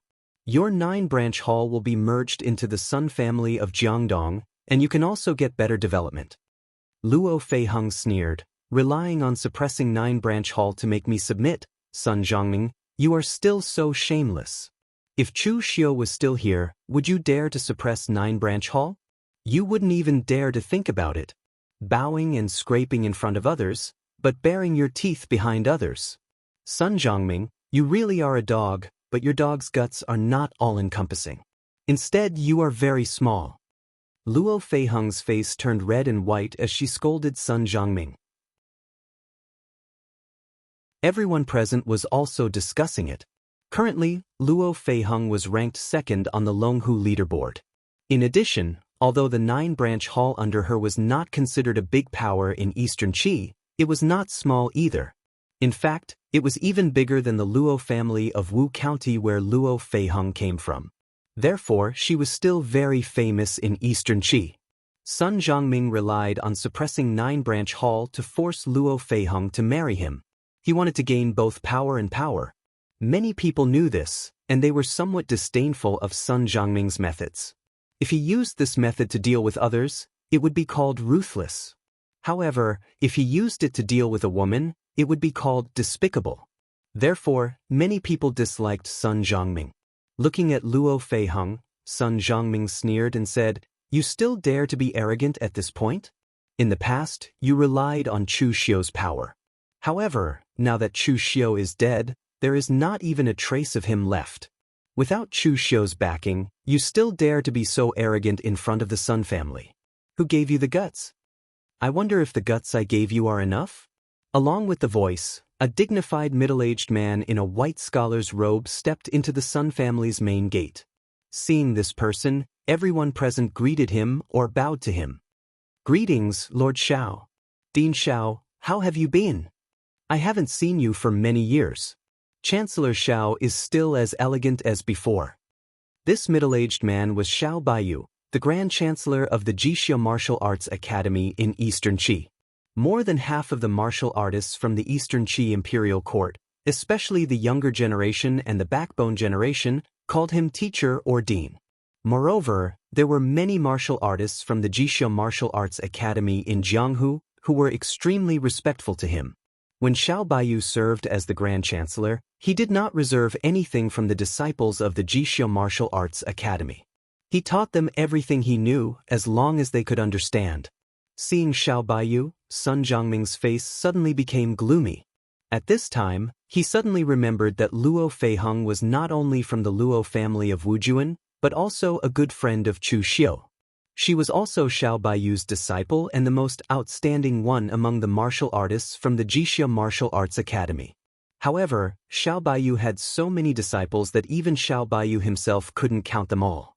If Xiao Baiyu took care of so many people, he really couldn't manage them all. Moreover, Xiao Baiyu used to be a member of the imperial court.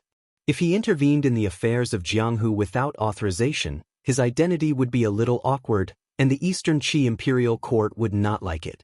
Therefore, even when Luo Feiheng betrayed the Luo family, he did not intervene too much.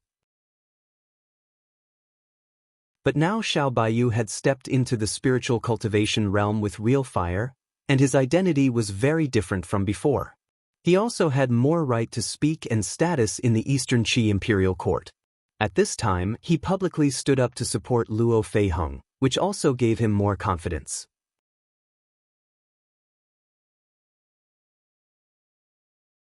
Chapter 844. Xiao Baiyu's strength in the true fire realm and his identity as the Chancellor of Jishia Academy. No one dared to look down on him. The old ancestor of the Sun family, Sun Zuchang, even came in person when he heard the words, and his attitude was extremely polite. Why didn't Brother Xiao tell me in advance this time? Please forgive me for not welcoming you earlier. Xiao Baiyu smiled and said, in fact, I came here mainly to ask Brother Sun for one thing.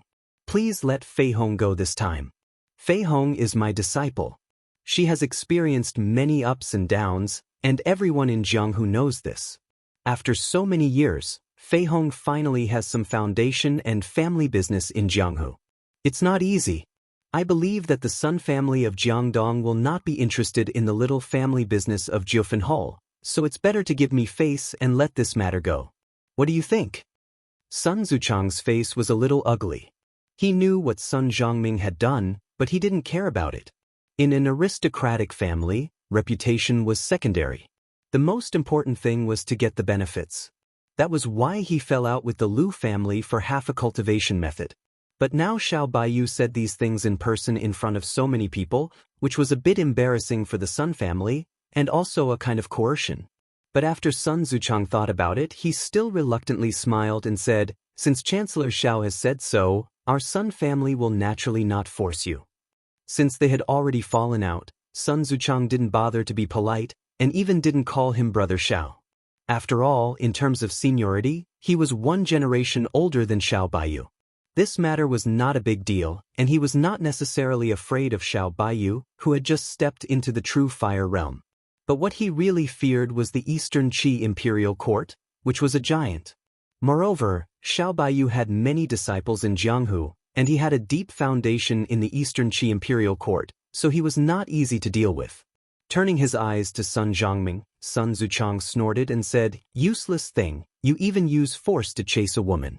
You really bring shame to our Sun family. Don't harass Miss Luo in the future, do you hear me? Since his old ancestor had said so, Sun Zhongming had to say sullenly, got it. After the farce ended, everyone tried to smooth things over and the birthday banquet continued. The so-called birthday banquet held by the Sun family was actually a show of strength, so there was no meaning to it. Everyone was eating and drinking. At the same time, the Sun family also intended to tell everyone present that although our Sun family lost 2 real pellet state martial artists, we still have a foundation. Those who have evil intentions, just put them away. In short, that was the meaning, so the atmosphere was quite harmonious for a while. At this moment, Luo Feiheng stood up and left. He was probably going to the toilet. Chu Xiu suddenly said to Yi Xiao, follow Luo Feiheng. Do you have any 9 dragon coins on you? Make an opening according to the position I said. Yi Xiao didn't know what Chu Xiu wanted to do, but she still did it obediently. At this moment, when Yi Ting saw Yi Xiao stand up, He couldn't help but grunt coldly. Yi Xiao, where are you going? Yi Xiao utterly paid no attention to him and directly turned around to leave, and this instantly angered Yi Ting to the point his brows twitched. Since Yi Xiao defeated his subordinate in public that day, he noticed that Yi Xiao was looking down on him more and more. Especially when Yi Xiao was actually chatting happily with Sun Zhongming earlier, this caused him to simply be jealous to the extreme. Because before he came here, he was still fantasizing that if he were to form a good relationship with Sun Zhongming, then he would be able to obtain the support of the Sun clan. In that way, he might even be able to surpass his older brother and become the Sun clan's patriarch. In the end, who would have imagined that the person chatting happily with Sun Zhongming was Yi Xiao? On what basis? Even though Yi Ting felt it was unfair in his heart, he didn't dare go too far in the Sun clan, and he could only watch as Yi Xiao left. Yi Xiao followed Luo Feiheng to the rear courtyard of the Sun clan. Luo Feiheng turned around abruptly, and her beautiful brows knit together as she said coldly, "Kid, why are you following me?" As he looked at Luo Feiheng, who was exceedingly heroic yet still beautiful and moving before him, Yi Xiao's face suddenly went red, and he actually started stammering and was unable to speak. Even though he was from a branch family of the Yi clan, his status was actually inferior to even a servant. So since he was young, even a maidservant had never looked him in the eye. When had he ever spoken to a peerless beauty like Luo Feiheng? So at this moment, he was even more nervous than when he saw Chu Xiu after he was sucked into the blood soul pearl. When he saw Yi Zhao's expression, Lu Jianghu was amused to the point of roaring with laughter, whereas Chu Xiu slapped himself on the head instead. This kid is too useless. He probably hasn't even touched a woman now and is still a virgin, right? He's actually nervous to the point of being like this. Give the 9-dragon coin in your possession to Luo Feiheng. Yi Xiao took out the 9-dragon coin with a red face. When Luo Feiheng saw the 9-dragon coin, she was immediately startled. She pulled Yi Xiao to a corner and stared at him. Where did you get this thing from? When Chu Xiu first suggested the establishment of the 9-branch hall as a joke, in the end, even Chu Xiu himself didn't really care about it. Only Luo Feiheng took it seriously. Because everyone in the 9-branch hall was familiar with each other, when others like Xie Xiao Lu and the others sent her a message, they actually didn't need to use the 9-dragon coin. However, when Yi Xiao suddenly took out such an item, Luo Feiheng couldn't help but have a bold guess. This made her a little excited. At this moment, Yi Xiao was also a little excited. After all, since he was young, other than his mother who died early, he had never been so close to another woman, especially a beauty like Luo Feiheng. So he was a little nervous to the point that he couldn't speak. Chu Xiu could only say, "Give her the blood soul bead as well." Yi Xiao handed the blood soul bead to Luo Feiheng with a red face. Holding the blood soul bead, Luo Feiheng looked at Yi Xiao suspiciously, then his spiritual force was pulled into the blood soul bead space. This time, Chu Xiu didn't cover his face. When Luo Feiheng saw Chu Xiu, she immediately shouted, "I knew it. A scourge lives for 1,000 years. You Chu Xiu won't die so easily." When she first heard that Chu Xiu died together with the old monk of the Sabodi monastery, Luo Feiheng's first reaction was disbelief. There must be something fishy going on. Chu Xiu was an incomparably cunning person. After experiencing so many life and death situations, how could he die in the hands of an old monk? Chu Xiu spread his hands and said, "You have seen my current appearance. Only my primordial spirit and a trace of origin remain. It's almost the same as death. The situation this time is really dangerous. The old monk from the Sabodi monastery is too strong, and he even has a top-grade divine weapon. In addition to that sealed space, all schemes are useless. We can only face it head-on." The fact that he and Jingchan Zhizong perished together actually had a scale in the hearts of the people in the pugilistic world. Although most of them thought that Chu Xiu was better at scheming, they had to admit that Chu Xiu's strength was already considered the top existence in the real pellet state, let alone among the younger generation. With the old monk Jingchan Zhizang's desperate stance, not to mention Chu Xiu, even if it was other real fire spirit refinement state powerhouses on the list, as long as they were not in the top 10, they might be killed by him. After calming down, Luo Feiheng asked, "What are you going to do now?" Do you need me to inform others for you? Also, who is the uncle tied to the pillar over there? After being trapped here for half a year, you have fallen in love with this kind of thing now? Although Lu Jiang he didn't know what Luo Feiheng meant by this kind of thing, his intuition told him that it wasn't something good. Lu Jiang he said with a black face, Hey, little girl, be polite to me. I used to roam the Jianghu. Before he finished speaking, he was interrupted by Chu Xiu with a wave of his hand. Stop it, only you know my current situation. Don't tell others yet. Luo Feiheng said curiously, Why? Isn't it good to let Senior Wei Wuxia of the Yinma clan help you rebuild your body? Chu Xiu shook his head.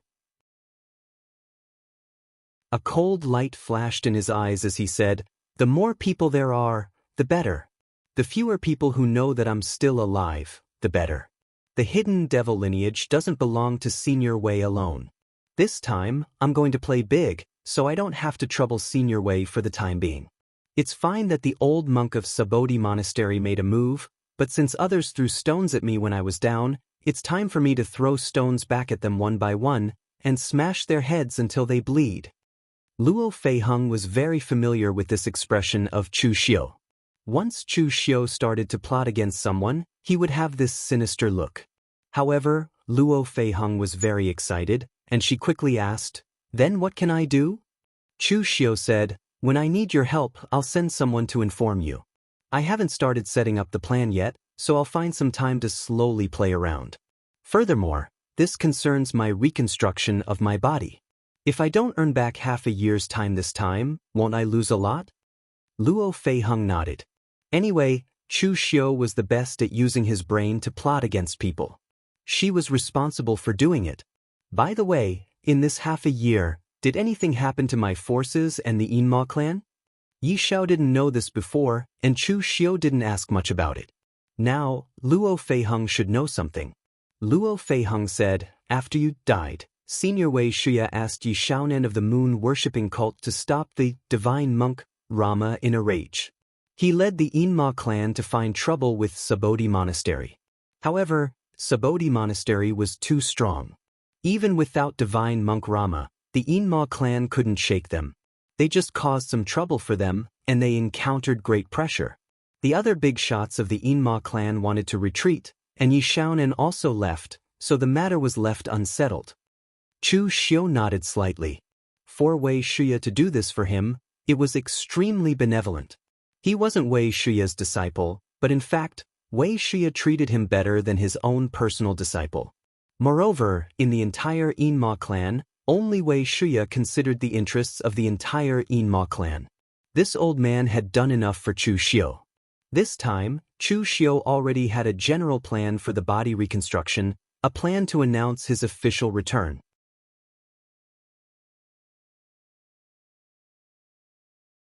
Chapter 845. In fact, Chu Xiu was not too worried about his subordinates. One was that it was useless to worry.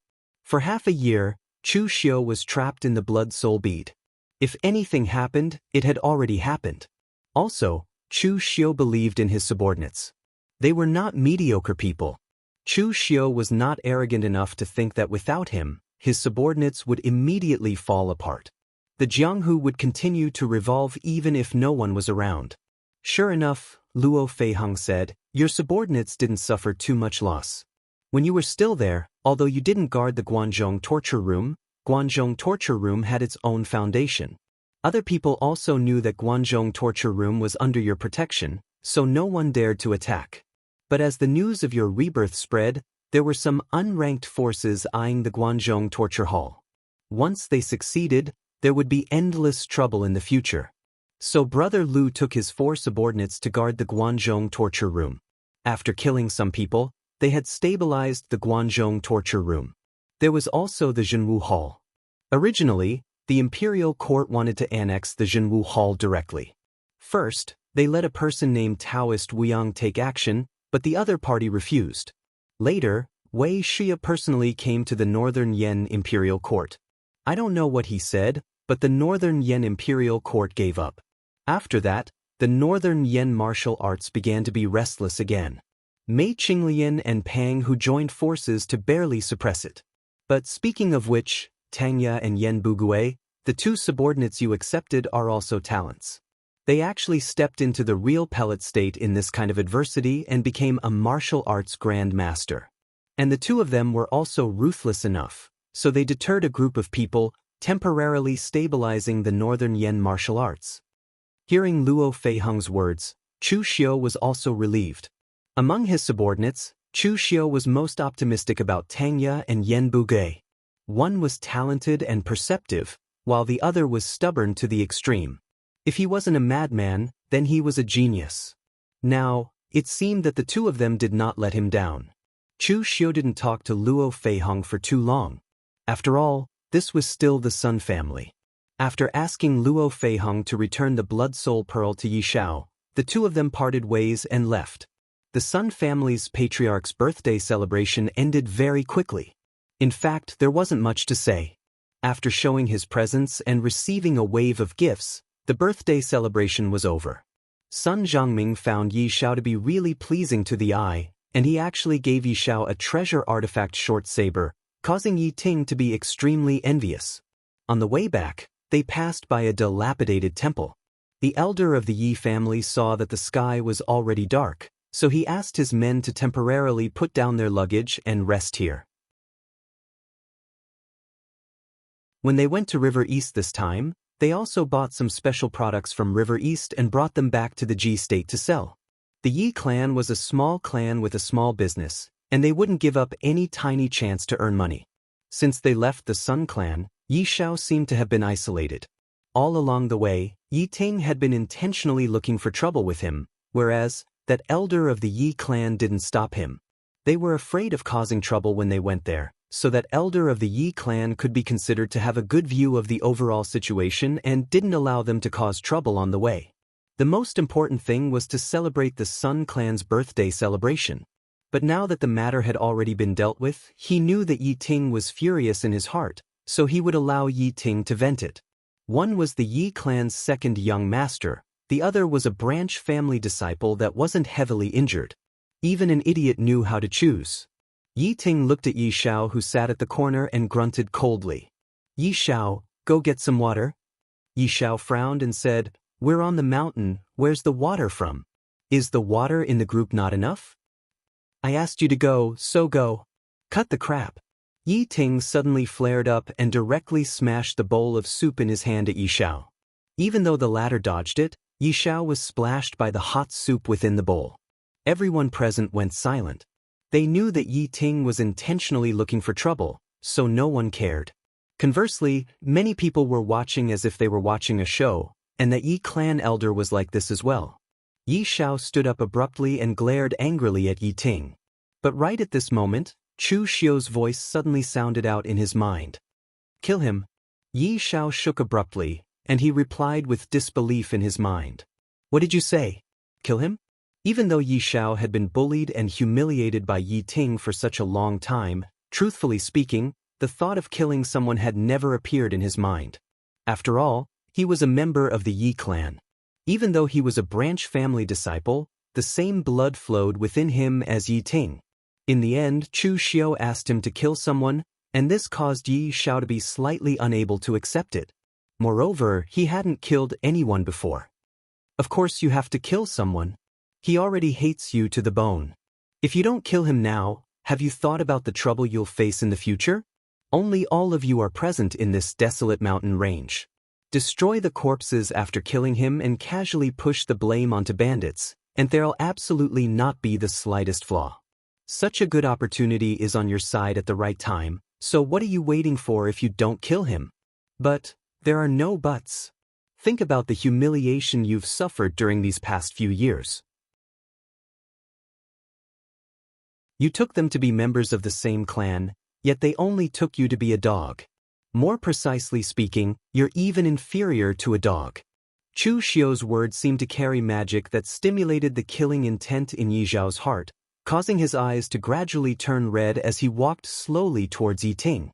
Within the Blood Soul Pearl, Lu Jiang, he clicked his tongue and sighed.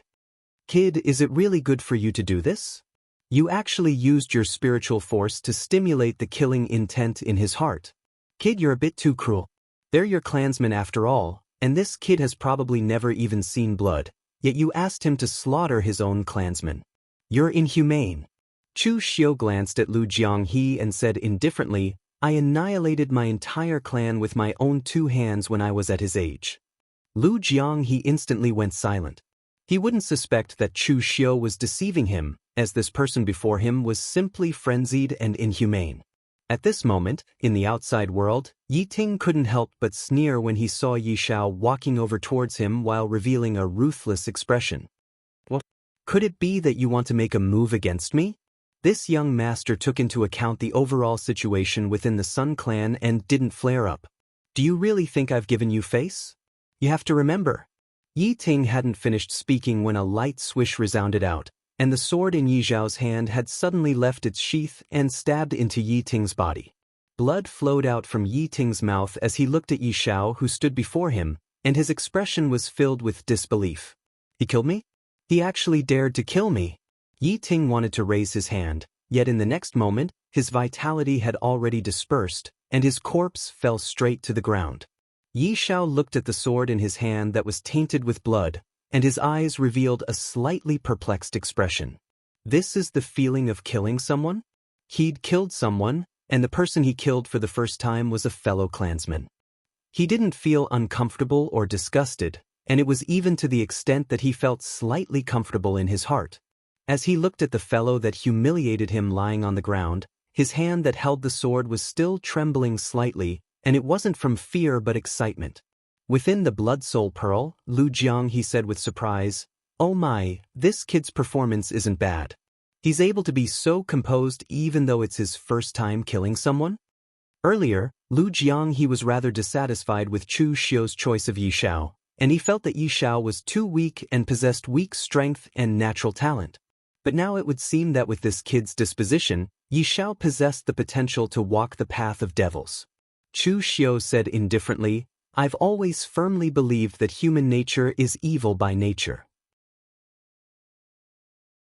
Some people have suppressed it for too long, and they've hidden their evil thoughts at the bottom of their hearts, yet it would allow it to grow stronger and stronger. Yi Shao is capable of enduring to such an extent for the sake of his crippled father that's about to die, and he can be considered to be an extremely filial person. But the more he's like this, the stronger the evil thoughts in his heart are. There's a devil in every single person's heart, and what I'm doing now is only letting him out. At this moment, everyone in the outside world was stunned for a short moment before seeming to have finally recovered from their shock, and they started crying out loudly.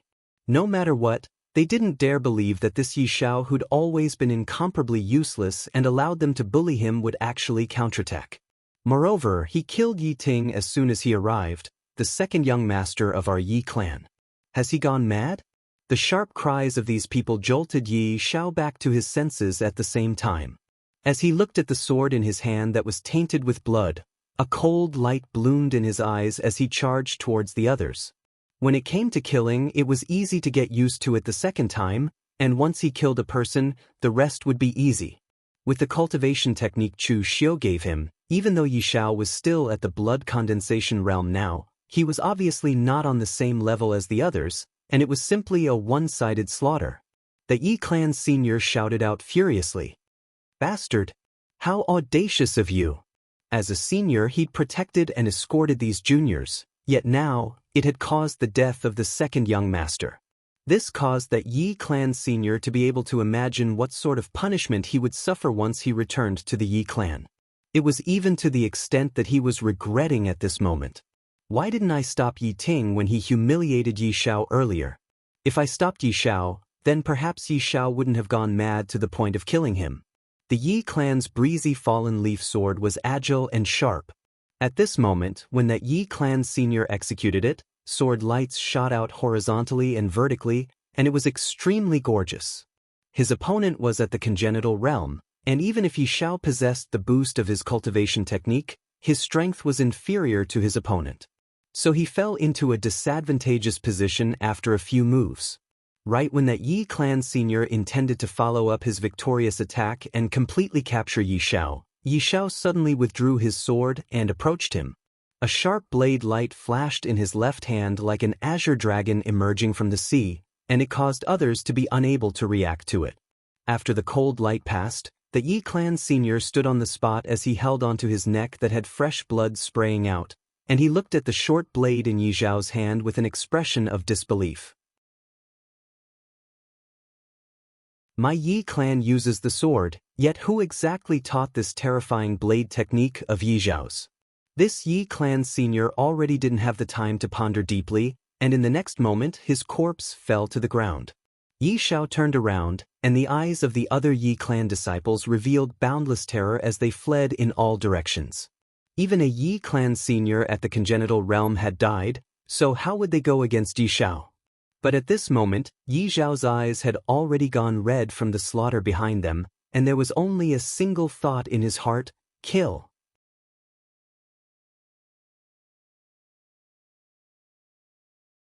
Chapter 846.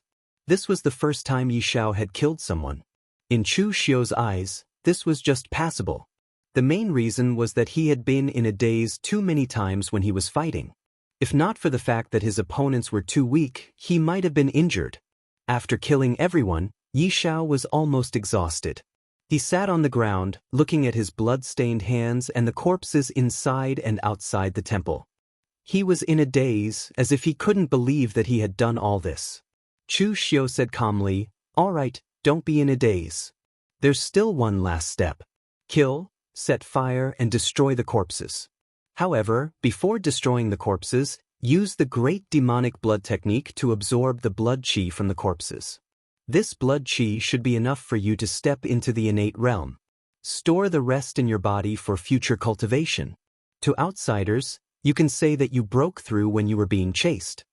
Yi Zhao's mouth twitched. He was just following Chu Xiu's instructions. After absorbing the blood qi with the great demonic blood technique, he destroyed all the corpses and the entire temple. At this time, inside the blood soul pearl, Lu Jianghu asked doubtfully, "You gave the blood qi to that kid. Aren't you going to use it for yourself?" Chu Xiu said calmly, "These pieces of trash haven't even reached the unity of heaven and man realm. Even if I take their blood qi, what can I do?" Lu Jianghu shook his head and said, "At this time, you shouldn't be so picky. The great demonic blood technique focuses on accumulating the blood qi. First, you can slowly condense a body. Then, you can think of a way to use this body to replenish your blood qi. Finally, you can slowly return to your peak. But how long will that take? I've already been delayed for half a year. I don't have time to play with them. I said that this time, if I want to do it, I'll do it big.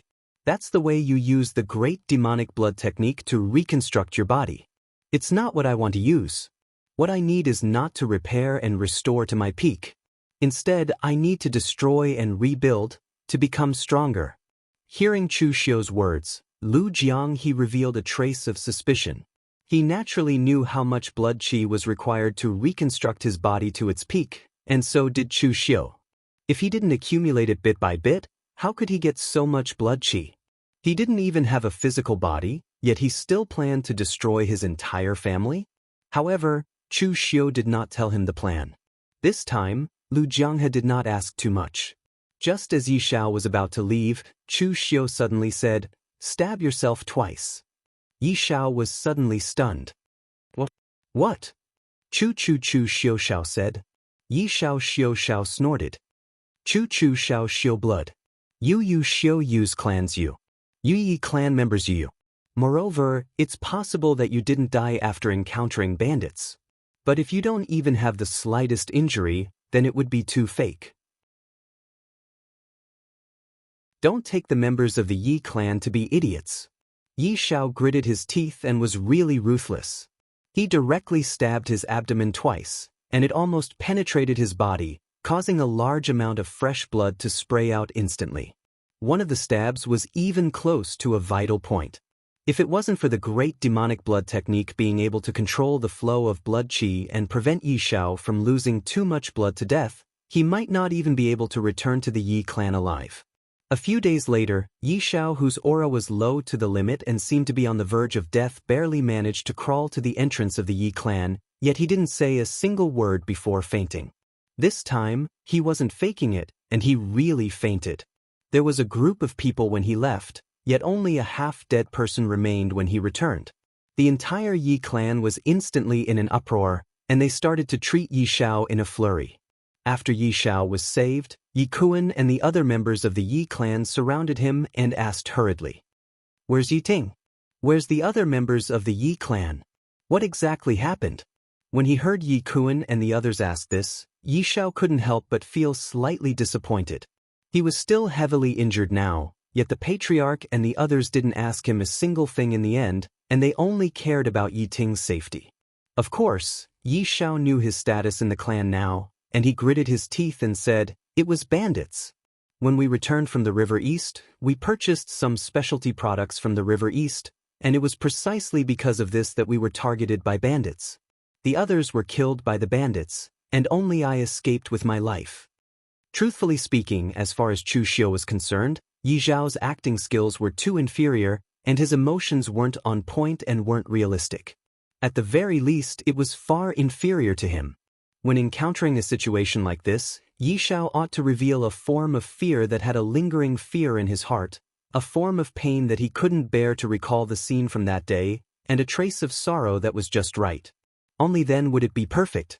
But now, his display was too composed, and his emotions were slightly flat. But because Yi Xiao had such a stubborn and stiff appearance in the Yi clan, no one doubted it at this moment. When Yi Kuan heard that his second son had actually died at the hands of bandits, his figure swayed and he almost fell. The eldest, Yi Ling, hurriedly supported his father. In his eyes, there was a trace of joy mixed with sorrow. His second brother had always been restless and always wanted to replace his position. Now, he finally had no chance. "Which group of bandits are they from? Our Yi clan will fight them to the death." Yi Kuan roared loudly. Yi Xiao shook his head and said, "I don't know. This is the first time I've left the Yi clan. I can't even identify the surrounding forces, let alone recognize those bandits." Everyone present nodded. That group of bandits did not always stay in the same place, so it was normal that Yi Xiao couldn't recognize them. Right at this moment, Yi Ling suddenly asked, "Second brother is dead, and seventh uncle, who was experienced and prudent, is also dead. Then how did you escape?" Hearing Yi Ling's words, the others finally realized that something was amiss.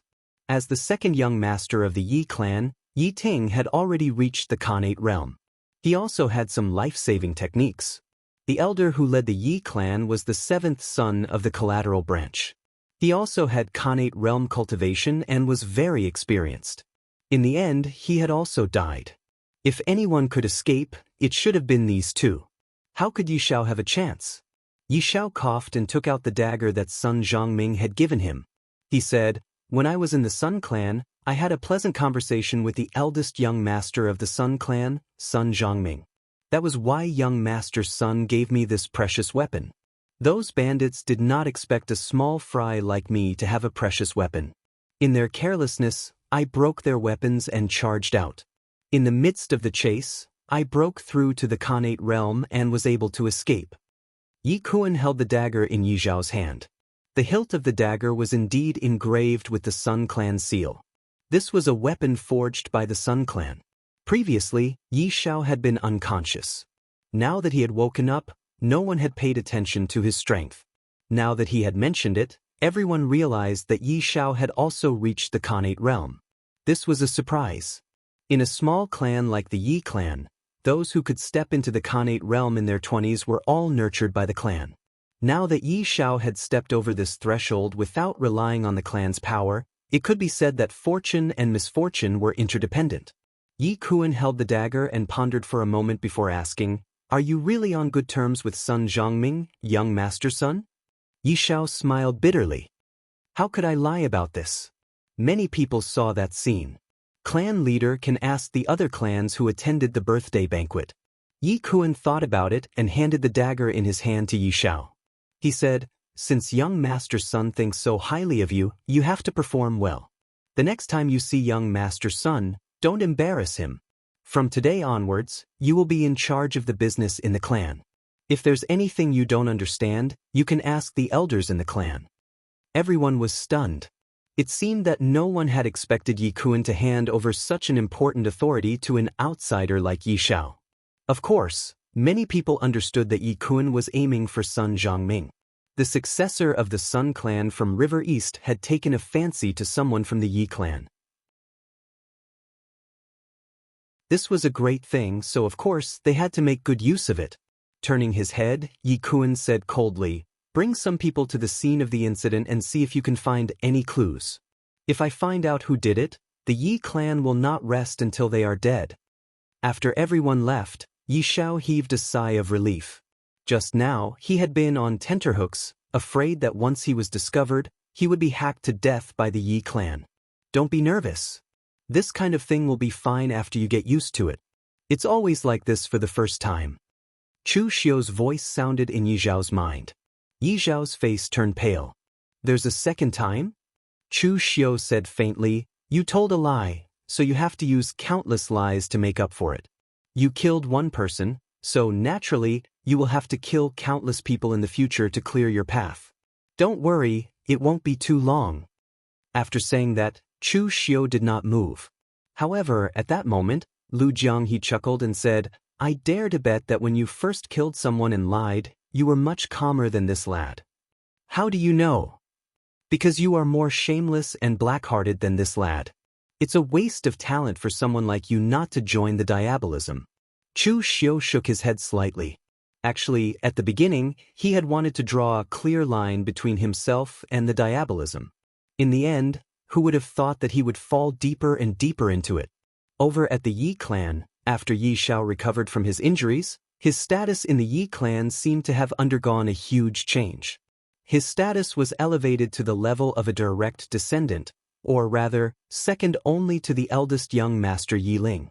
With the cultivation techniques and martial arts techniques that Chu Xiu had given him, in addition to the qi and blood that he had previously digested, Yi Zhao's cultivation level had improved by leaps and bounds. His career and strength had both soared, and he was respected and admired wherever he went. This feeling was simply like a dream to Yi Xiao.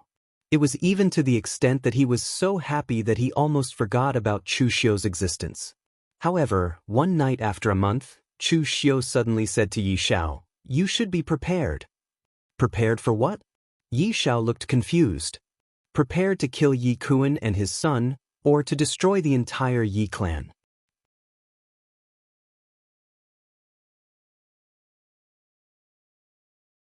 Chapter 847. Whether it was killing Yi Kun and his son or annihilating the Yi family, Yi Ling had never thought of this. He wanted to kill Yi Ting because Yi Ting had humiliated him previously. The hatred that he had accumulated for so many years had finally turned into killing intent under Chu Xiu's incitement. However, Yi Kun and eldest young master Yi Ling had never humiliated him. Now that he was living well in the Yi family, why did they still want him to kill? For the first time, Yi Xiao felt an obvious resistance towards Chu Xiu. "Why do you want to kill the master and eldest young master?" Chu Xiu sneered and said, "You've been a steward for a few days and you've lost your sense of direction after being addressed as Lord a few times? Even if you don't kill them, they will suppress you sooner or later. What do you rely on to stand out in the Xiao family now? Do you rely on your own strength? Wrong, you rely on others to intimidate them. Yi Kun and his son think that Sun Zhangming thinks highly of you, so they put in so much effort on you. However, haven't you noticed that their attitude towards you has changed subtly?" Yi Xiao said blankly, "What change? I've done everything I should have done. I've completed all the tasks that the master gave me." "Yes, you've done very well, to the point that you've surpassed Yi Ling. He's the true heir of the Yi family, the eldest young master of the Yi family. What right do you have to do better than the heir of the Yi family?" Yi Xiao immediately wanted to retort when he heard this, but he swallowed his words before they could leave his mouth. He was not an idiot. He knew that one's achievements could overawe the master. If Sun Zhangming didn't think highly of you, you would only be a collateral disciple no matter how outstanding your performance was. You might become a steward of the Yi family in the future, a pillar of support for the Yi family, but that's all. However, Sun Zhangming thinks highly of you now. What does this mean? It means that Sun Zhangming might interfere with the Yi family's affairs as the Sun family of River East and forcefully support you to the position of master of the Yi family. The Yi family belongs to the direct line of descent. It belongs to Yi Kuan and Yi Ling, but it doesn't belong to you. The one who strikes first gains the upper hand, and the one who strikes later suffers a calamity. Don't tell me you want to wait for them to attack first? Chu Xiu's words constantly impacted Yi Zhao's worldview. Perhaps he still couldn't believe that the human heart could be so complicated and vicious. In fact, he was indeed unable to believe it because even though Yi Ting frequently bullied him in the past, Yi Ling had helped him in the past. In his eyes, Yi Kuan, the family head, was a selfless person. He could not believe that Yi Kuan would think this way. Therefore, Yi Xiao said directly, "Senior, if you want me to do something else, I can do it. But if you want me to kill my own clansmen because of this kind of speculation, forgive me for not being able to do it." Chu Xiu didn't force him. He just smiled and said, "Can't do it? I'll only say this once. I'll wait for the day when you can do it, but I hope you won't regret it at that time." This Yi Xiao was still too young. He saw things too simply. No matter how much they fought, they were still father and son, while he, Yi Xiao, was only an ordinary branch disciple. In the past, Yi Ling had helped Yi Xiao purely because he wanted to disgust his younger brother, and at the same time, he wanted to show his respect. As for Yi Kuan, as the family head, even if he had selfish motives, he couldn't show it in public. As for secretly, he only represented the direct line of descent of the Yi family. Naturally, he was thinking of his own son. Even though Yi Xiao didn't completely believe what Chu Xiu had said, he still paid attention and discovered some suspicious points. Yi Kuan and his son's attitude towards him was indeed somewhat abnormal. A few days later, the Yi family had a meeting. Yi Kuan sat on the main seat and rubbed his head with a slight headache. He said, "You should know about the fallout between the River East Sun family and the Gao Ping Lu family. Not only have they not reconciled, but the conflict has become even more intense, and the flames of war have already spread to the lower levels. Our Yi family has supplied the River East Sun family with ores for so many years, and both parties have long been bound to suffer and prosper together. However, the Jiang family in the Ji State Prefecture has already defected to the Lu family. Our two families are both in the Ji State Prefecture, and there is bound to be a battle. Therefore, the trade caravans that come and go should be more cautious, Yi Xiao." Yi Xiao perked up and hurriedly said, "Yes, master." The trade caravans were under his jurisdiction, so Yi Xiao thought that Yi Kuan was preparing to increase his manpower to prevent the Jiang family from attacking their trade caravans. However, Yi Kuan said at that moment, "Compared to the trade caravans, the Yi family's mine is the foundation. Therefore, during this period, you should go to the mine and help second uncle guard it. I will send more elders from the family to manage the trade caravans." When Yi Xiao heard this, his face suddenly turned pale. He was not an idiot. Although the Yi family's mine was indeed more important than the trade caravans in name, there was already an elder warrior from the Yi family guarding the mine. Even Yi Kuan had to address him as second uncle. If a junior like him went, he would basically be a figurehead. Yi Kuan was clearly stripping him of his authority. However, he did not dare to refute Yi Kuan, so he could only nod in agreement. The other disciples of the Yi clan looked at Yi Xiao with a subtle expression. Yi Xiao had been in the limelight during this period, but it was best for people to keep a low profile and not be too arrogant. Now, he was beaten back to his original state. Yi Xiao packed up his belongings and headed to the mine. The outcome was already decided. Although the mine was the foundation of the Yi family, it had always been a place for the Yi family to retire. In the past, when Yi Ling was in charge of the mine, he would only go there occasionally. It was always a few elders from the family who were stationed there. Yi Xiao was an outstanding disciple of the younger generation, but now he was sent to the mine to retire. It was obvious what this meant. After Yi Ling left, Yi Kuan sighed and said, "What a pity." Yi Ling asked in surprise, "What's a pity?" Yi Kuan said mildly, "It's not that the Yi family cannot tolerate others, but Yi Xiao was first favored by the young master of the Sun family, and now he has displayed such strength. If we don't suppress him, who knows who the Yi family will belong to in the future." At this point, Yi Kuan even glared at Yi Ling. If you had worked harder and suppressed Yi Xiao, why would I have to be the bad guy? Yi Ling's face was gloomy. Who would have thought that the previously mediocre and somewhat cowardly Yi Xiao's cultivation would improve by leaps and bounds after a trip to the Sun family? Even Yi Kuan felt a little pressured. After being sent to the mine for a month, Yi Xiao was about to go crazy. After tasting the taste of power and influence, no one could let it go. At the same time, Yi Xiao felt a deep sense of grievance and indignation. During this period, he had diligently led the Yi family caravan to various places in eastern Qi. His speed was much faster than those lazy elders from the Yi family. In the end, he had made so many contributions, yet he was banished to this place.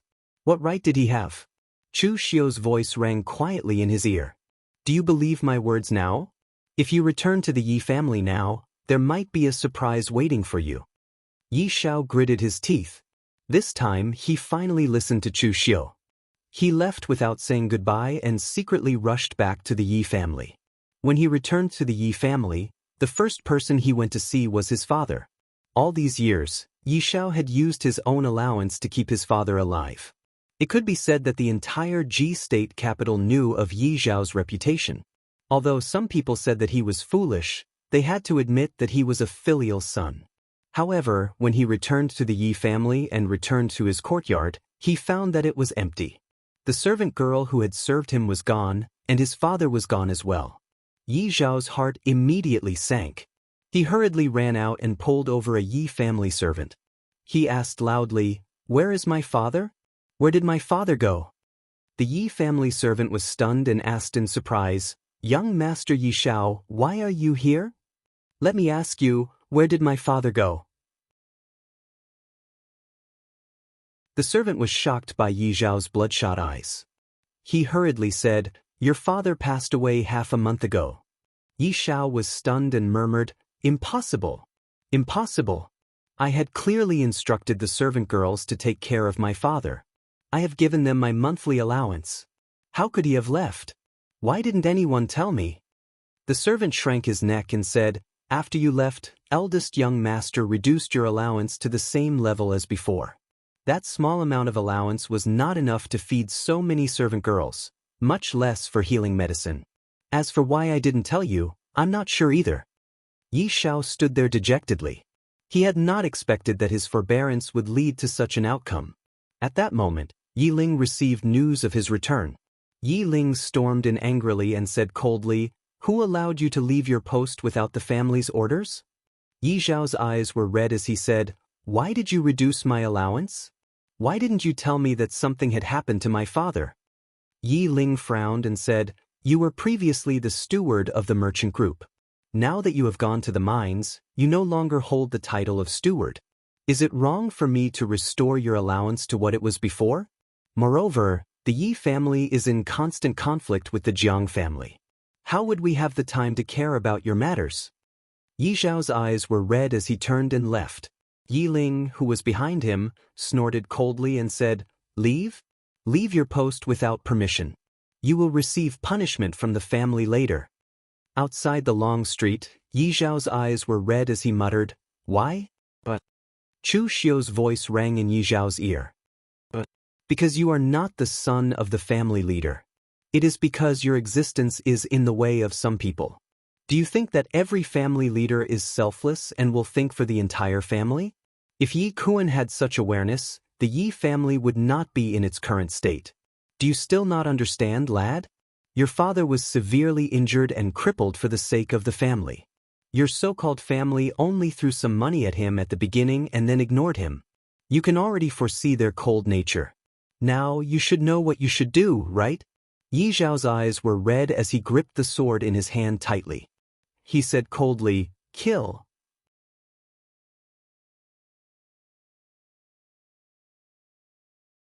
Chapter 848.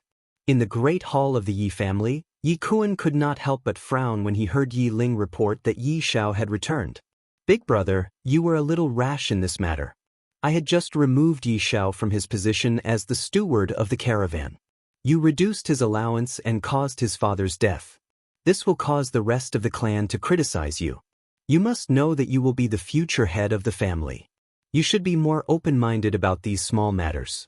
You must not allow others to gossip about you. Yi Ling hurriedly said, I understand, father. I was a little anxious. However, he is no longer a steward now. I feel that it is a waste for him to still take his allowance. Just as Yi Ling was about to say something, Yi Xiao suddenly walked into the great hall. Yi Ling was a little surprised. Where were the disciples guarding the door? Had they secretly gone to drink again? When he became the head of the family in the future, he should really discipline these people. They could not be as undisciplined as they were now. Yi Ling walked over and snorted coldly. Now you know to come back and ask for forgiveness?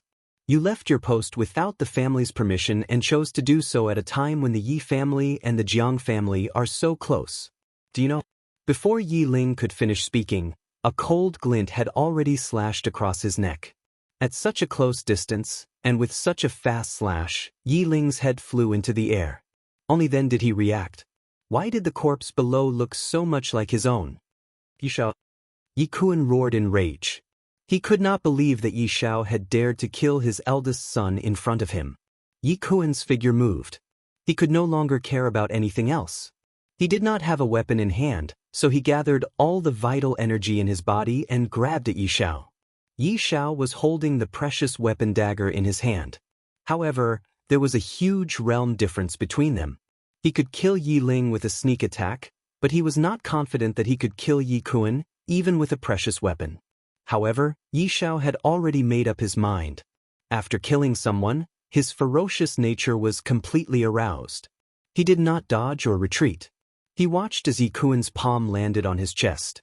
With a wave of his right hand, the qi and blood condensed in Yi Ling's body attached to his hand. Like a blade, it pierced through Yi Kuan's protective vital energy and stabbed into his chest. With Yi Xiao's current strength, he could not even release his inner force, let alone the blood-dissipating divine saber. Therefore, he could only use all his strength, condensing the power of his qi and blood in his hand, and kill Yi Kuan with a knife hand. However, the price he paid was that he took Yi Kuan's palm head-on and had his meridians shattered. Yi Xiao spat blood as he looked at Yi Kuan, and his face carried a trace of a ferocious smile. I forgot to tell you, your second son, Yi Ting, was killed by me as well. Along with Yi Xiao slowly pulling his hand out from Yi Ting's body, he instantly fell to sit on the ground, and the strength in his entire body seemed as if it had been sucked dry.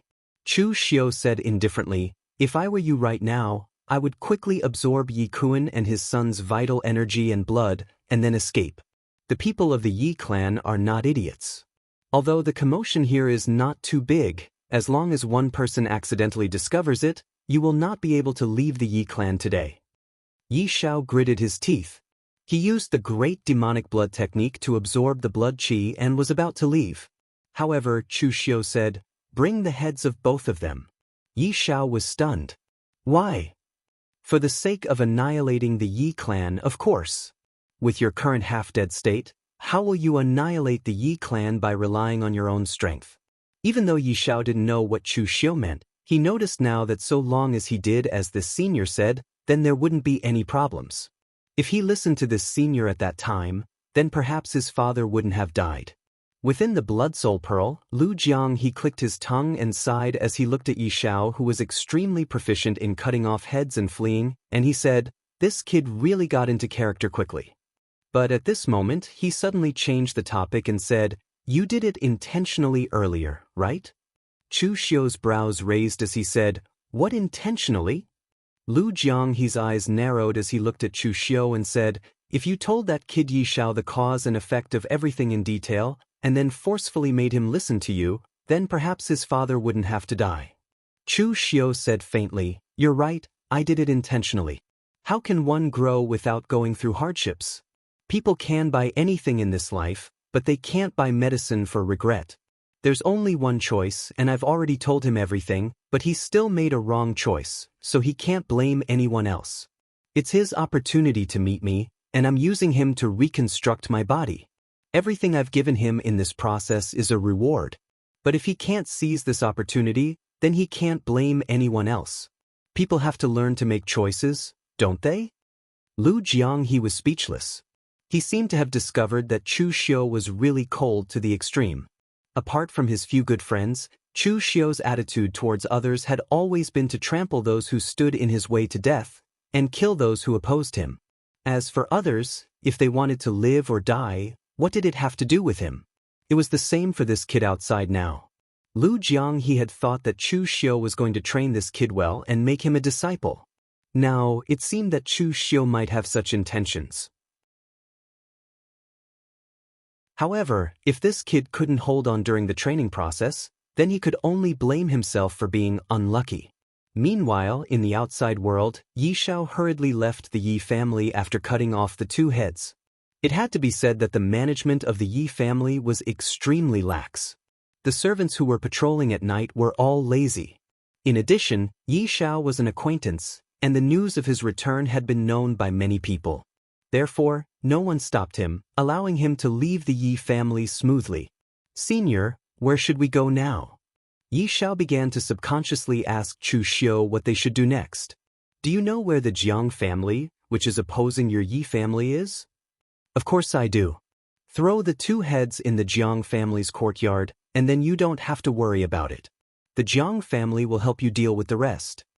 Yi Xiao was stunned for a moment, but then he understood what Chu Xiu meant. He couldn't help but tremble. The Jiang family and the Yi family had long been like fire and water because of the battle between the Sun family and the Lu family of Gaoping. Now that the Jiang family had seen the heads of the Yi family's father and son, how could they not take action?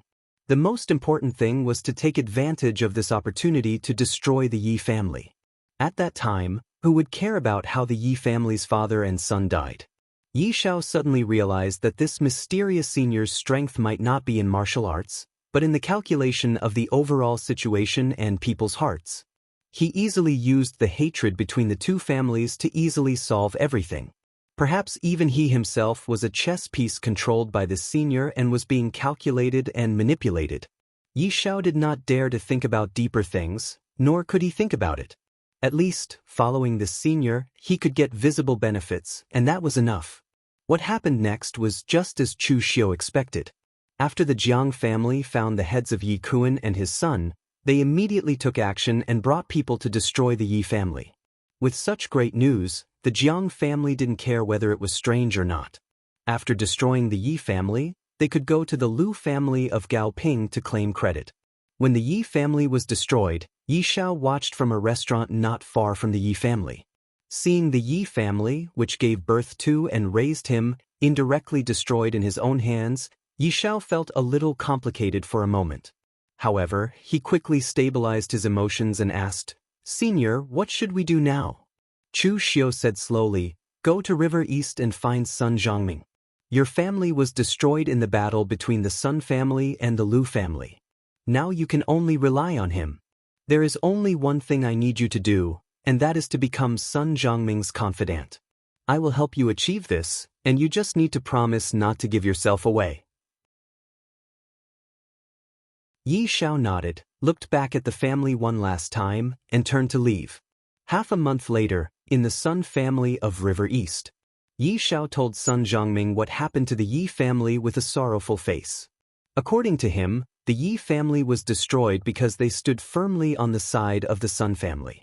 Compared to before, Yi Xiao's acting skills were much better at this time. Although he couldn't be compared to Chu Xiu, who Lu Jiang he said was lying through his teeth, at least Sun Zhongming didn't see anything wrong. Hearing this, he suddenly snorted coldly and said, "Lu family of Gaoping, you have gone too far." During this time, the friction between the Sun family and the Lu family of Gaoping had been continuous and even more intense. The reason was very simple. Neither family wanted to give up the cultivation methods in their hands. Among the things that were taken from the illusory six realms, the cultivation methods that the Sun family and the Lu family had obtained were one of the most precious. The Sun family wanted this cultivation method because although the Sun family's true ice chi was not weak, it was not strong either. For so many years, the Sun family could rely on this not-too-strong cultivation method to continuously produce several true fire spirit refinement realm experts. It could only be said that the Sun family kept a low profile and endured patiently. Their family business was indeed not weak, and they also had the protection of their ancestors. However, if they could obtain a cultivation method above the 9 refinement realm, it would be even better to improve the Sun family's martial arts. The reason why the Lu family of Gao Ping did not give up was that part of this cultivation method was related to spear techniques, which could be integrated into their martial arts. Naturally, they were not willing to give up. As for why they did not join forces to learn this cultivation method together, the reason was very simple. No force was willing to show their core cultivation method to the public. Once their core cultivation method was obtained by others, even if others did not cultivate it, they would be able to deduce their weaknesses based on the cultivation method. This was equivalent to handing over their weaknesses to others. Of course, the Sun family and the Lu family were not willing to let this happen. Sun Zhongming patted Yi Shao on the shoulder and said, "Your Yi family is in trouble because of my Sun family. From now on, you will follow me. I will not mistreat you. Sai, this is not the first time something like this has happened. My Sun family and the Lu family of Gao Ping have been in constant conflict recently, and it has already affected some of the vassal families. My Sun family has been low-key these years, and the number of vassal families is far less than that of the Lu family. In this regard, we are still at a disadvantage." At this moment, Yi Shao suddenly froze, then said directly, "Young master, I have a plan that can solve this problem."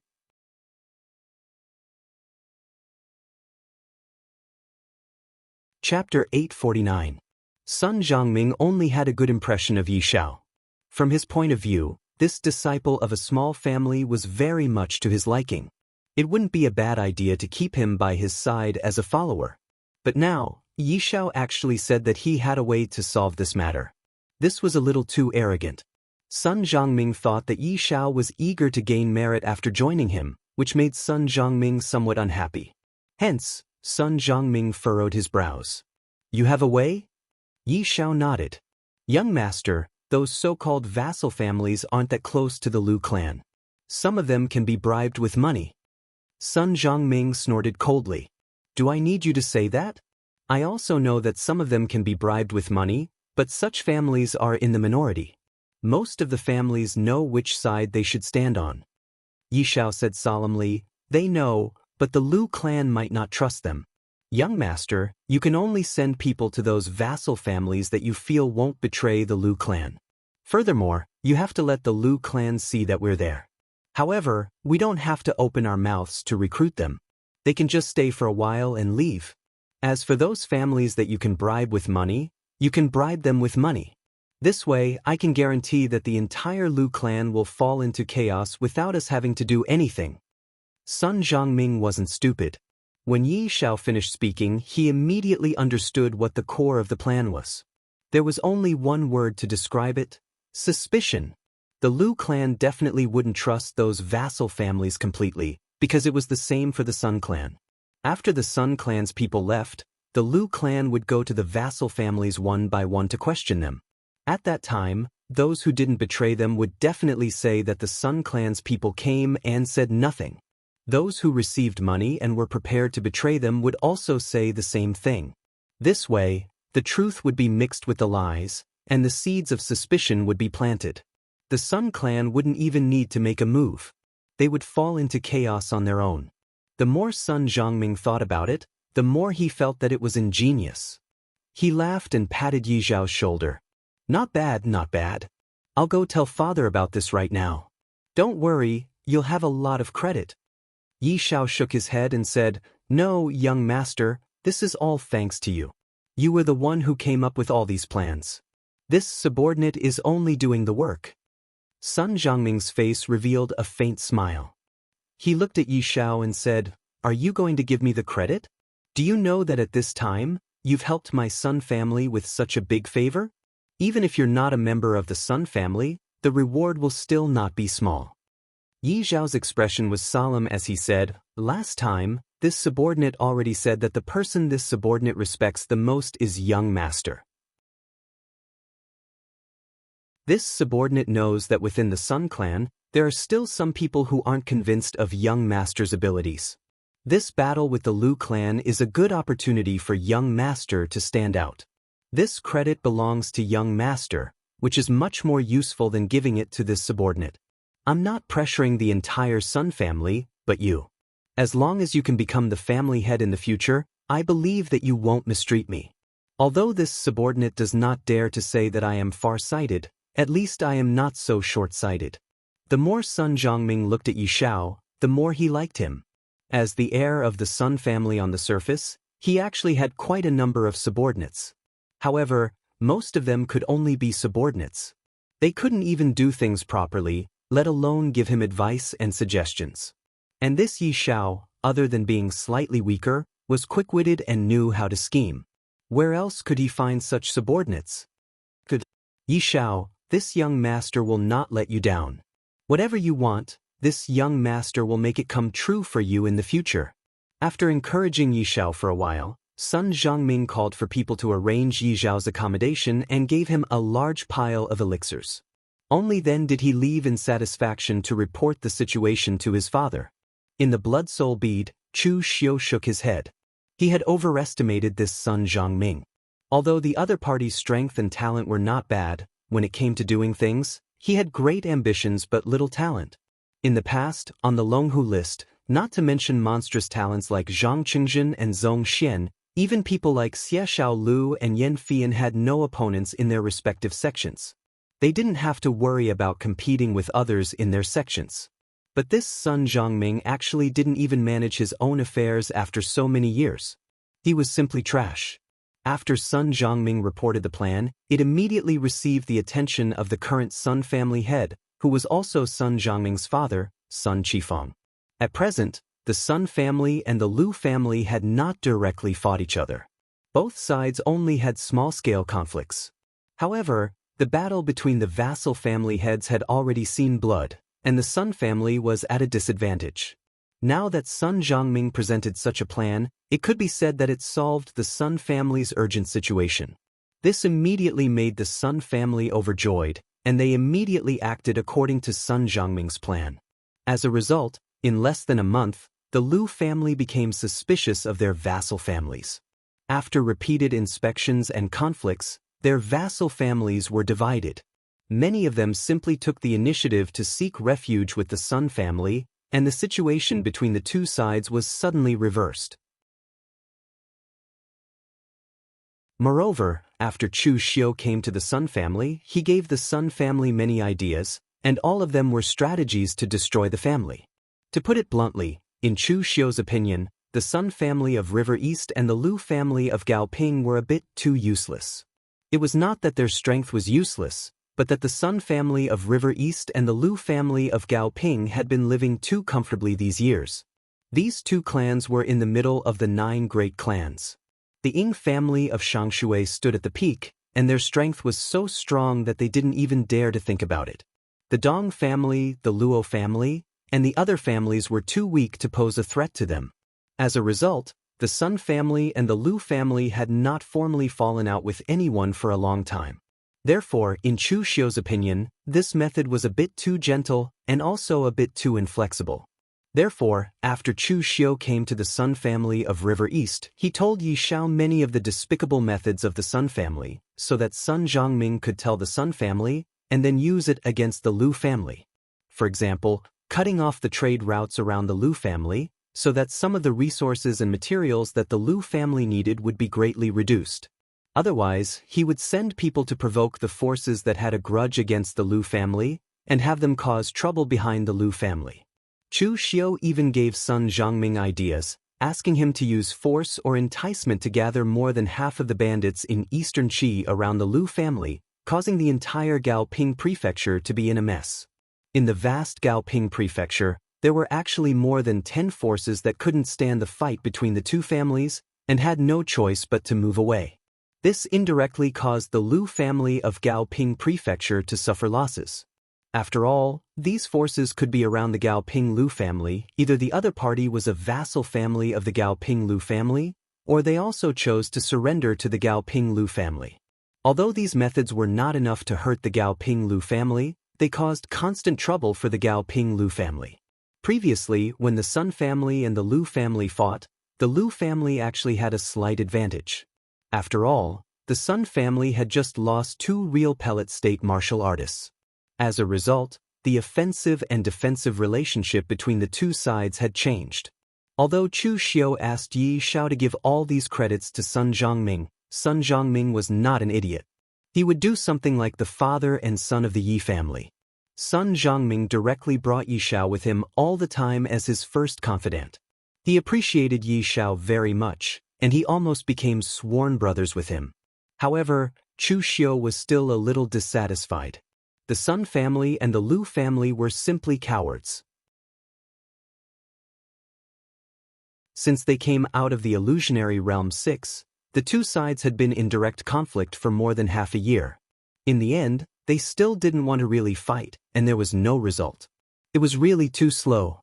Chu Xiu was now already thinking, do I need to add more fuel to the fire for both sides? At this moment, Sun Zhongming was preparing to take Chu Xiu to Nanliang city of Eastern Qi. Sun Zhongming now regarded Yi Xiao as his confidant, so he had told him everything and asked him to help him consult. This time, Sun Zhongming went to Nanliang city to buy intelligence from the wind-sweeping building, to buy intelligence about the Lu family. Now that the two sides were at loggerheads, ordinary anemophilia would definitely not dare to sell the intelligence to the Sun family, so the Sun family could only go to the wind-sweeping building to buy it. As for why the Sun family did this, the reason was very simple. Now the Sun family was still struggling whether to fight or not. The Sun family had been used to keeping a low profile and forbearance over the years. It was impossible for them to act decisively. However, they kept having the feeling that things were going too smoothly, and the Sun family had inexplicably gained the upper hand. If it were any other aristocratic family, they would definitely take this opportunity to defeat their opponent in one go. However, the Sun family was different. After gaining the upper hand, they still felt a little uneasy. Hence, they wanted to obtain detailed information about the Lu family and analyze whether they should take action or not. After they arrived at Nanliang City, Sun Zhongming brought Yi Xiao along to the wind-sweeping building, but he never expected that he would be given the cold shoulder. The anemophilia from the wind-sweeping building were extremely sly. Even though they'd been paying attention to the battle between the Lu and Sun family at all times, they didn't intend to interfere. To the wind-sweeping building, all they had to do was be a witness, and they wouldn't take sides at such a critical moment. Even if the Sun family didn't intend to make a move against the Lu family immediately, and they only wanted to confirm the strength of both sides, it still wouldn't do. Sun Zhongming couldn't succeed no matter how he tried, and he could only return to the inn resentfully. He intended to think about if there was any other way. After nightfall, Yi Xiao sat cross-legged on the bed in the inn and continued cultivating. He knew that strength wasn't easy to come by, and even if he had a ready-made cultivation technique, he still couldn't avoid cultivating bitterly. After following Sun Zhongming, he didn't lack any medicinal pills, so he would cultivate bitterly whenever he had the time. Now, he had already advanced to the inner supreme realm, and it could be said to be godly speed. At this moment, the window of the inn seemed to have been eroded by the wind, and it mysteriously turned into powder. A woman wrapped in black had appeared outside the window, and the long saber in her hand flickered with a cold light. In the next moment, she was already before Yi Xiao. The difference in strength between the two parties was too great, and by the time Yi Xiao reacted, he could already feel the cold light on the edge of the saber. Just as various thoughts flashed through Yi Xiao's mind, and he was waiting for death unwillingly, Chu Xiu suddenly shouted in his mind, "Call out to Mu Zi." Yi Xiao couldn't be bothered about anything else, and he subconsciously shouted, "Mu Zi." The woman in black's body shook, and the saber that was already close to Yi Xiao's neck was retracted.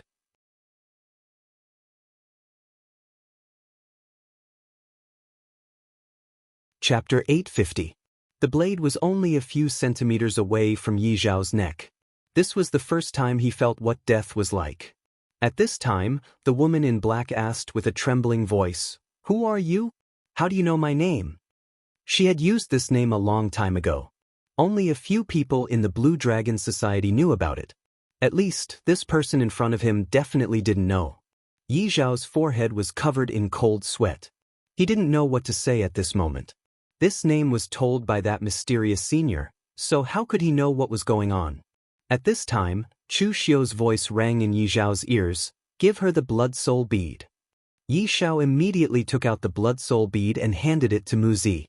Mu Zi hesitantly took it, and in the next moment, her mental force was pulled into the blood soul bead. Mu Zi vigilantly held the willow-curved eyebrow saber in front of her, but when she saw Chu Xiu inside, her eyes immediately turned red. "Young Master Chu, I knew it.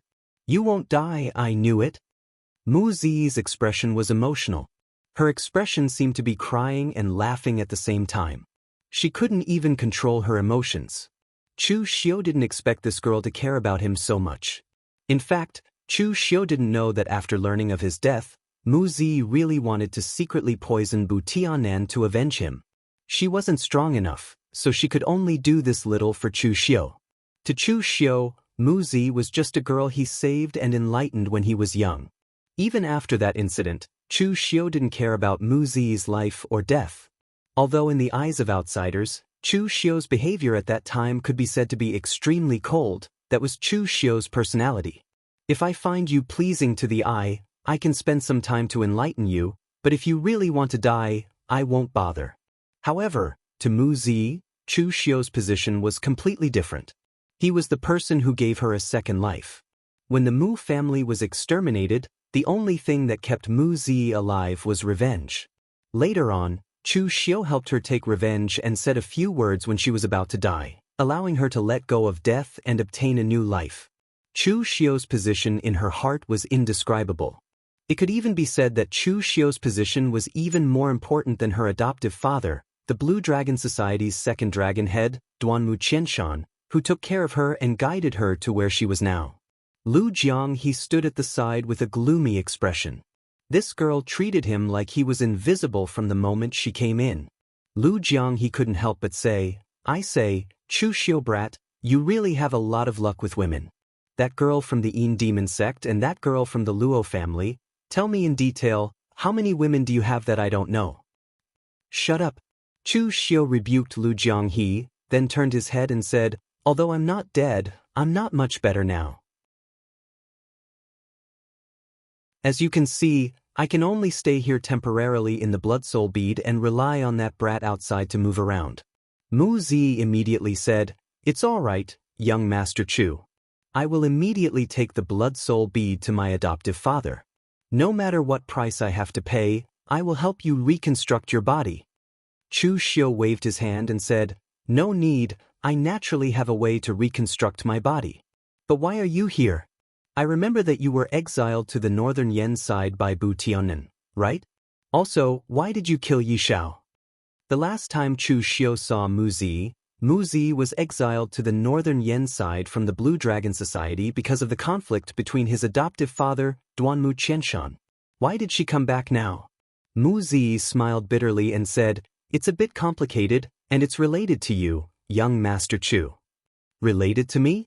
Mu Zi nodded and said, "When my adoptive father found out that young Master Chu was in trouble, Bu Tianan hit you when you were down. He quarreled with Bu Tianan and thought that it was stupid to make enemies with the Yinma clan because of a moment of anger and personal grudges. But not only did Bu Tianan not listen to him, he even angrily said that my adoptive father had no right to control his actions. In addition, that despicable Duan Tian Lang added fuel to the fire, so my adoptive father was directly stripped of his power by the Great Dragon Head and sent to the Blue Dragon Society headquarters to reflect on his actions. When my adoptive father was in trouble, I wanted to come back to take a look. Maybe Bu Tianan thought that I, a woman, couldn't cause any trouble, so he called me back to Eastern Qi. As for killing Yi Zhao, I accepted the task. After all, I am still in the Blue Dragon Society, and I can't refuse all the tasks given to me by my superiors." Chu Xiu nodded in understanding and asked, "Do you know who asked you to kill Yi Zhao?" "It's Lu Guangling from the Lu clan of Gaoping. Recently, the Lu clan of Gaoping has suffered quite a bit, so they wanted to ask the Blue Dragon Society to kill some people from the Sun clan to regain some face. It seems that the Lu clan doesn't want to completely fall out with the Sun clan, so the Lu clan's targets are those who aren't directly related to the Sun clan. This Yi Shao is Sun Jiangming's trusted aide, and it seems that he's very valued, so he naturally became the target.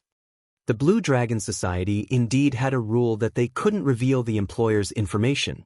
But for the current Mu Zi, at least in front of Chu Xiu, this rule was as good as non-existent. After pondering for a while, Chu Xiu asked Mu Zi, "So, Lu Guangling is also in Nanliang City now?" Mu Zi nodded and said, "He said he wanted to see the scene when Sun Jiangming's trusted aide was killed, so he specially came to Nanliang City." Chu Xiu pondered and said, "How about this? You can't kill Yi Shao. He's still very useful to me. You can just ignore the Lu clan for now. I want to ask you a question now. You know about the grudge between me and Bu Tianan. What's your adoptive father, Duanmu Qianshan's attitude? In the future, Chu Xiu wanted to find those who hit him when he was down to settle the score, but the Blue Dragon Society wasn't so easy to deal with. Not to mention Bu Tianan, as the strongest of the four spirits, the assassins of the Blue Dragon Society were all over the world for many years. With all 36 branches gathered, their might was extremely shocking. Therefore, Chu Xiu really wanted to know what the Blue Dragon Society's attitude towards Bu Tianan was. Mu Zi said in a deep voice, "Adoptive father has always been loyal to the Blue Dragon Society, not to Bu Tianan alone. Adoptive father even had the chance to fight for the position of the chief dragon, but he gave it up because Bu Tianan was more talented in martial arts. But now, adoptive father regrets it, not because he didn't get the position of the chief dragon, but because he trusted the wrong person. If Bu Tianan continues to act so crazily, sooner or later, the entire Blue Dragon Society will be dragged into the pit."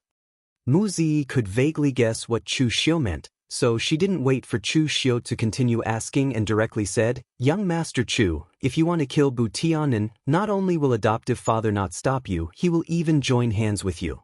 Bu Tianan's existence has already endangered the future of the entire Blue Dragon Society.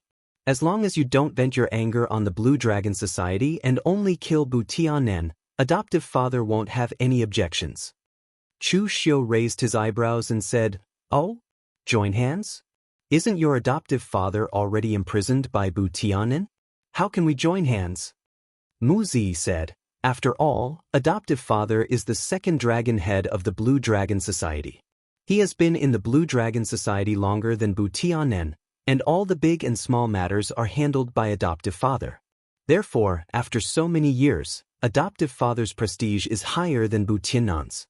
Right now, adoptive father is imprisoned by Bu Tianan without any resistance, but he is only not allowed to leave the Blue Dragon Society. He can still see other people. In the entire Blue Dragon Society, half of the Blue Dragon heads are on adoptive father's side. Among the 36 Big Dipper divisions, adoptive father can completely control half of them. Among the remaining half, only a few are completely loyal to Bu Tianan. The attitude of the rest is unclear." After hearing this, Chu Xiu also shook his head slightly. He didn't expect that Duanmu Qianshan, the second dragon head, would have such great power. To be honest, if he was Bu Tianan, he definitely wouldn't tolerate such a subordinate around.